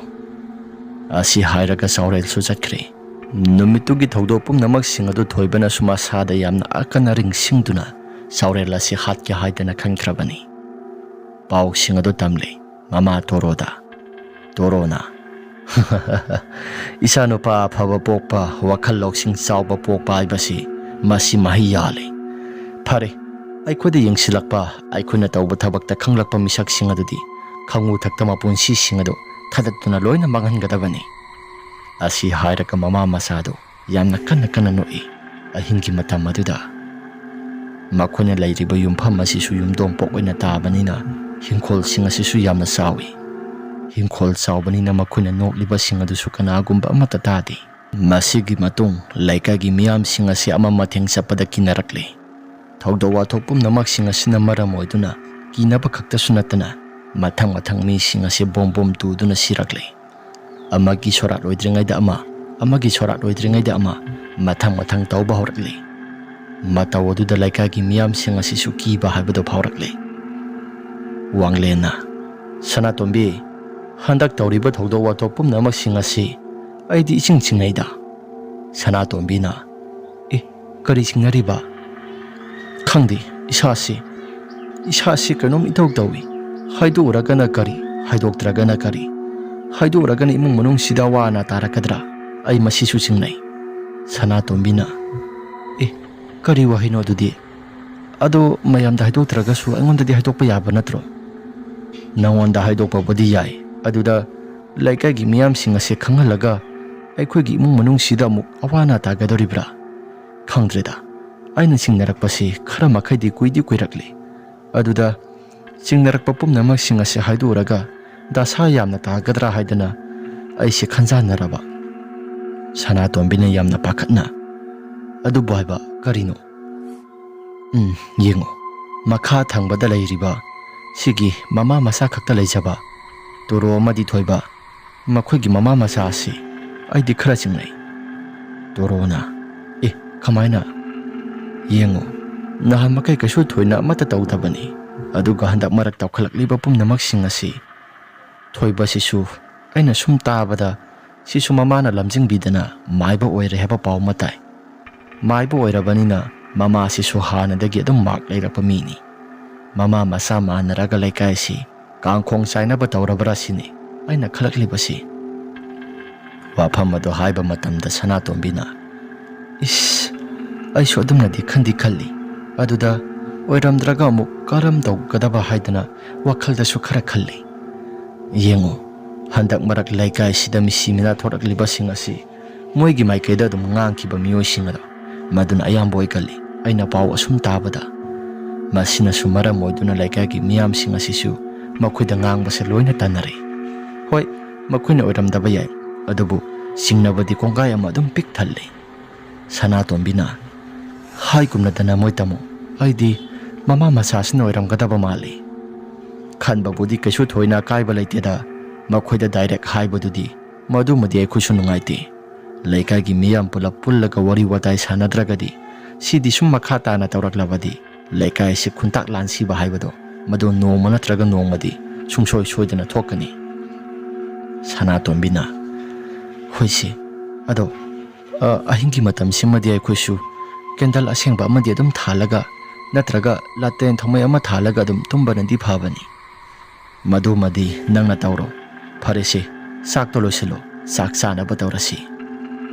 ꯑꯁꯨꯝ ꯇꯧꯗꯅ ꯃꯇꯩ ꯃꯅꯥꯎ ꯑꯅꯤ ꯃꯍꯥꯛꯀꯤ ꯃꯆꯥꯁꯤꯡ ꯑꯗꯨꯒ ꯆꯥꯛ ꯄꯨꯂꯞ ꯆꯥꯃꯤꯟꯅꯔꯦ꯫ ꯃꯆꯥꯅꯨꯄꯥ ꯑꯇꯣꯝꯕ ꯇꯣꯝꯊꯤꯟ ꯆꯥꯛ ꯆꯥꯕ ꯇꯣꯛꯂꯕ ꯃꯇꯨꯡ ꯉꯟꯇꯥꯅ ꯐꯃꯨꯡ ꯇꯝꯅ ꯆꯪꯈ꯭ꯔꯦ꯫ ꯋꯥꯡꯂꯦꯟꯁꯨ ꯑꯣꯐꯤꯁꯀꯤ ꯆꯦ ꯆꯥꯡ ꯈꯔ ꯁꯨꯔꯤ꯫ ꯑꯁꯨꯝꯅ ꯆꯦ ꯆꯥꯡ ꯈꯔ ꯁꯨꯔꯤꯉꯩ ꯇꯥꯟꯖꯥ ꯑꯁꯤꯗ ꯃꯅꯤꯡ ꯊꯪꯕ ꯁꯔꯨꯛ ꯑꯗꯣꯝꯗ ꯀꯅꯥꯒꯨꯝꯕ ꯃꯤꯑꯣꯏ ꯑꯃꯅ "ꯋꯥꯡꯂꯦꯟ" ꯍꯥꯏꯗꯅ ꯀꯧꯔꯛꯄꯒꯨꯝ ꯇꯧꯔꯛꯂꯤ꯫ ꯋꯥꯡꯂꯦꯟ ꯃꯍꯥꯛꯅ ꯆꯦ ꯆꯥꯡ ꯁꯨꯔꯝꯂꯤꯕ ꯄꯨꯝꯅꯃꯛꯁꯤꯡ ꯑꯗꯨ ꯆꯞ ꯂꯦꯞꯄꯤ꯫ ꯃꯍꯥꯛꯀꯤ ꯅꯨꯄꯤ ꯁꯅꯥꯇꯣꯝꯕꯤꯁꯨ ꯃꯍꯥꯛꯀꯤ ꯃꯅꯥꯛꯇ ꯂꯩ꯫ ꯃꯆꯥ ꯑꯅꯤꯗꯨꯗꯤ ꯏꯁꯤ ꯁꯤꯕ ꯃꯈꯩ ꯇꯨꯝꯊꯔꯤ꯫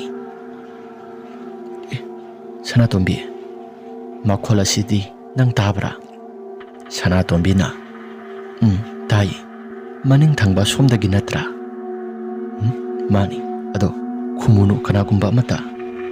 ꯑꯁꯤ ꯍꯥꯏꯗꯅ ꯂꯩꯔꯝꯃꯤ꯫ ꯋꯥꯡꯂꯦꯟ ꯍꯥꯏꯗꯅ ꯀꯧꯔꯛꯄ ꯈꯣꯟꯖꯦꯜ ꯑꯗꯨ ꯑꯁꯨꯝ ꯀꯟꯈꯠꯂꯛꯏ꯫ ꯃꯈꯣꯜ ꯑꯗꯨ ꯑꯁꯨꯝ ꯀꯟꯈꯠꯂꯛꯂꯕ ꯀꯥꯟ ꯑꯗꯨꯗ ꯃꯈꯣꯜ ꯑꯗꯨ ꯇꯥꯕ ꯂꯩꯕ ꯉꯝꯂꯛꯇ꯭ꯔꯦ꯫ ꯋꯥꯡꯂꯦꯟꯁꯨ ꯇꯧꯔꯤꯕꯁꯤꯡ ꯑꯁꯤꯗ ꯀꯔꯤꯅꯣ ꯍꯥꯏꯕ ꯑꯃꯠꯇ ꯈꯪꯂꯛꯇ꯭ꯔꯦ꯫ ꯑꯩꯒꯤ ꯃꯤꯡ ꯀꯧꯔꯛꯂꯤꯕꯁꯤꯅ ꯑꯩꯒꯤ ꯄꯜꯂꯤ ꯇꯥꯔꯕ꯭ꯔꯥ? ꯁꯅꯥꯇꯣꯝꯕꯤ, ꯇꯧꯔꯤꯕ ꯃꯑꯣꯡ ꯃꯇꯧꯁꯤꯡ ꯑꯁꯤꯗꯤ ꯍꯦꯃꯟꯕ ꯑꯃ ꯌꯥꯎꯔꯛꯂꯦꯗ꯫ ꯃꯃꯥꯡ ꯊꯣꯡ ꯊꯪꯕ ꯊꯣꯡ ꯑꯗꯨꯁꯨ ꯌꯥꯝꯅ ꯀꯟꯅ ꯀꯟꯅ ꯍꯥꯡꯗꯣꯛꯂꯣ ꯍꯥꯏꯕꯒꯤ ꯃꯇꯥꯒꯨꯝꯅ ꯈꯣꯡꯄꯥꯛꯅ ꯀꯥꯎꯔꯛꯄꯒꯨꯝ ꯇꯧꯔꯛꯂꯤ꯫ ꯊꯣꯡ ꯑꯗꯨ ꯀꯞꯈꯥꯏꯒꯗꯕꯒꯤ ꯃꯇꯧ ꯇꯧꯔꯛꯄꯗꯨꯗ ꯋꯥꯡꯂꯦꯟꯅ ꯃꯁꯥꯗꯨ ꯀꯩꯒꯨꯝꯕ ꯈꯔ ꯈꯜꯂꯛꯇꯨꯅ, "ꯑꯁꯦ, ꯈꯨꯖꯨ ꯂꯩꯈꯥꯝꯗ ꯄꯤꯔꯛꯎ. ꯐꯒꯦꯔꯥ ꯐꯠꯂꯣꯏꯔꯥ ꯏꯃꯨꯡ ꯑꯁꯤꯗ ꯌꯥꯝꯅ ꯀꯨꯡꯅ ꯍꯦꯛꯇ ꯃꯩꯈꯨꯁꯤꯡ ꯑꯗꯨ ꯁꯤꯟꯕ ꯊꯨꯡꯅ ꯆꯦꯈꯥꯏꯌꯨ." ꯁꯅꯥꯇꯣꯝꯕꯤꯁꯨ ꯃꯍꯥꯛꯀꯤ ꯃꯄꯨꯔꯣꯏꯕꯅ ꯍꯥꯏꯔꯛꯄ ꯋꯥꯐꯝ ꯑꯗꯨꯗ ꯃꯩꯈꯨꯁꯤꯡ ꯑꯗꯨ ꯁꯤꯟꯕ ꯊꯨꯡꯅ ꯆꯦꯈꯥꯏꯔꯤ꯫ ꯑꯁꯨꯝꯅ ꯇꯧꯔꯛꯂꯕ ꯀꯥꯟꯁꯤꯡ ꯑꯗꯨꯗ ꯀꯔꯤꯒꯨꯝꯕ ꯑꯃꯠꯇ ꯍꯦꯛ ꯇꯧꯔꯛꯈꯤꯗ꯭ꯔꯦ꯫ ꯁꯣꯔꯣꯛ ꯊꯪꯕ ꯃꯥꯏꯀꯩ ꯁꯣꯝꯗꯁꯨ ꯂꯩꯀꯥꯏꯒꯤ ꯃꯤꯑꯣꯏ ꯈꯔ ꯇꯧꯗꯨꯅ ꯄꯨꯡꯖꯥꯜ ꯊꯤꯟꯗꯨꯅ ꯑꯁꯤꯕ ꯄꯨꯊꯣꯔꯛꯄꯒꯤ ꯈꯣꯟꯖꯦꯜ ꯀꯌꯥ ꯃꯔꯨꯝ ꯑꯃ ꯇꯥꯔꯛꯏ꯫ ꯃꯈꯣꯜꯁꯤꯡ ꯑꯗꯨ ꯇꯥꯔꯛꯄꯗ ꯃꯇꯩ ꯃꯅꯥꯎ ꯑꯅꯤꯗꯣ ꯀꯤꯕꯅ ꯌꯥꯔꯛꯇ꯭ꯔꯦ꯫ ꯁꯅꯥꯇꯣꯝꯕꯤꯗꯤ ꯃꯁꯥꯗꯨ ꯀꯤꯕ ꯌꯥꯃꯟꯈꯤꯕꯅ ꯃꯄꯨꯔꯣꯏꯕ ꯋꯥꯡꯂꯦꯟꯗ ꯀꯣꯟꯁꯤꯜꯂꯤ꯫ "ꯏꯁ, ꯁꯤꯒꯤ ꯃꯈꯣꯜ ꯑꯁꯤꯗꯤ ꯑꯩꯗꯤ ꯏꯁꯥꯁꯦ ꯍꯩꯅꯈꯤꯗ꯭ꯔꯦꯗ" ꯍꯥꯏꯗꯅ ꯋꯥꯡꯂꯦꯟꯗ ꯆꯦꯖꯠꯅ ꯀꯣꯟꯁꯤꯜꯂꯤ꯫ ꯋꯥꯡꯂꯦꯟꯅ, "ꯌꯦꯡꯉꯨꯁꯦ, ꯇꯧꯔꯤꯕ ꯄꯨꯝꯅꯃꯛꯁꯤꯡ ꯑꯁꯤ ꯃꯁꯤ ꯅꯨꯡꯇꯤ ꯈꯨꯗꯤꯡꯒꯤ ꯑꯗꯨꯝ ꯇꯧꯏ ꯍꯥꯏ꯫ ꯑꯩꯗꯤ ꯉꯁꯤꯇꯃꯛ ꯊꯦꯡꯕꯨ ꯊꯦꯡꯅꯔꯤ꯫ ꯐꯔꯦ, ꯃꯈꯣꯜꯁꯤꯡ ꯑꯁꯤ ꯁꯤꯒꯤ ꯂꯩꯀꯥꯏꯒꯤ ꯃꯪꯐꯝ ꯇꯥꯅ ꯑꯗꯨꯝ ꯆꯠꯈ꯭ꯔꯦ꯫ ꯉꯥꯏꯍꯥꯛꯇꯪꯗꯤ ꯑꯩꯈꯣꯏꯁꯨ ꯂꯩꯈꯤꯁꯤ, ꯃꯇꯧ ꯀꯔꯝꯅ ꯇꯧꯔꯤꯕꯅꯣ ꯍꯥꯏꯕꯗꯨ ꯌꯦꯡꯁꯤ."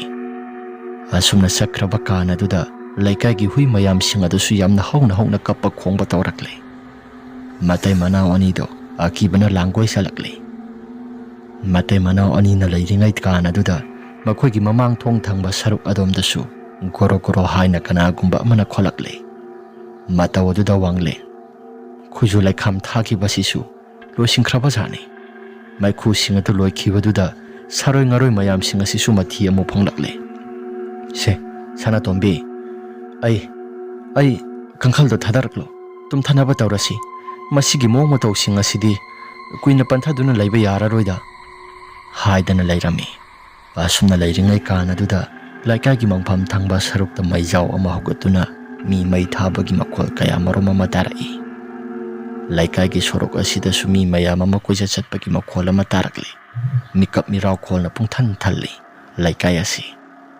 ꯂꯩꯀꯥꯏꯒꯤ ꯃꯤꯑꯣꯏꯁꯤꯡ ꯇꯨꯝꯅꯗꯕ ꯌꯥꯎꯔꯤ꯫ ꯃꯈꯣꯏꯁꯤꯡ ꯑꯁꯤꯁꯨ ꯇꯧꯔꯤꯕ ꯄꯨꯝꯅꯃꯛꯁꯤꯡ ꯑꯁꯤ ꯀꯔꯤꯅꯣ ꯍꯥꯏꯗꯅ ꯃꯈꯣꯏꯁꯨ ꯃꯁꯥꯁꯤꯡ ꯑꯗꯨ ꯊꯛ ꯊꯛ ꯅꯤꯛꯄ ꯃꯈꯩ ꯀꯤꯅꯔꯤ꯫ ꯑꯁꯨꯝ ꯇꯧꯗꯅ ꯂꯩꯀꯥꯏꯒꯤ ꯃꯪꯐꯝꯗ ꯃꯩ ꯊꯥꯕꯒꯤ ꯃꯅꯝ ꯑꯗꯨ ꯌꯥꯝꯅ ꯀꯟꯅ ꯅꯝꯕ ꯍꯧꯔꯛꯂꯤ꯫ ꯁꯅꯥꯇꯣꯝꯕꯤꯅ, "ꯃꯩꯈꯨ ꯃꯅꯝ ꯑꯁꯤꯗꯤ..." ꯋꯥꯡꯂꯦꯟꯁꯨ ꯎꯏꯔꯨꯝ ꯁꯥꯔꯨꯝ ꯇꯧꯕ ꯍꯧꯔꯛꯂꯕ ꯃꯇꯝꯅꯤ꯫ ꯃꯍꯥꯛꯀꯤ ꯅꯨꯄꯤꯒꯤ ꯋꯥꯐꯝ ꯑꯗꯨꯗ ꯋꯥꯡꯂꯦꯟꯅ, "ꯁꯅꯥꯇꯣꯝꯕꯤ, ꯀꯔꯤ ꯃꯅꯝ ꯑꯃꯨꯛ ꯅꯝꯃꯒꯦ? ꯌꯦꯡꯉꯨ, ꯁꯣꯝꯒꯤ ꯑꯩꯒꯤ ꯅꯥꯇꯣꯟ ꯑꯁꯤꯅꯔ ꯈꯪꯗꯦ, ꯃꯤ ꯂꯧꯕꯒꯤ ꯃꯩ ꯊꯥꯕꯒꯤ ꯃꯅꯝ ꯑꯃ ꯅꯝꯃꯤ." ꯋꯥꯡꯂꯦꯟꯁꯨ ꯃꯅꯝ ꯑꯗꯨ ꯅꯝꯃꯤ꯫ ꯋꯥꯡꯂꯦꯟꯁꯨ ꯃꯅꯝ ꯑꯗꯨ ꯐꯥꯎꯔꯛꯂꯤ꯫ ꯁꯤꯗꯤ ꯑꯍꯤꯡꯒꯤ ꯃꯇꯝ ꯑꯁꯤꯗ ꯃꯤ ꯃꯩ ꯊꯥꯕꯒꯤ ꯃꯅꯝꯅꯤ. ꯃꯤ ꯁꯤꯕ ꯅꯥꯕꯁꯨ ꯑꯃꯠꯇ ꯌꯥꯎꯕ ꯅꯠꯇꯦ. ꯂꯩꯀꯥꯏ ꯄꯥꯎꯁꯨ ꯑꯃꯠꯇ ꯆꯦꯟꯈꯤꯗꯦ.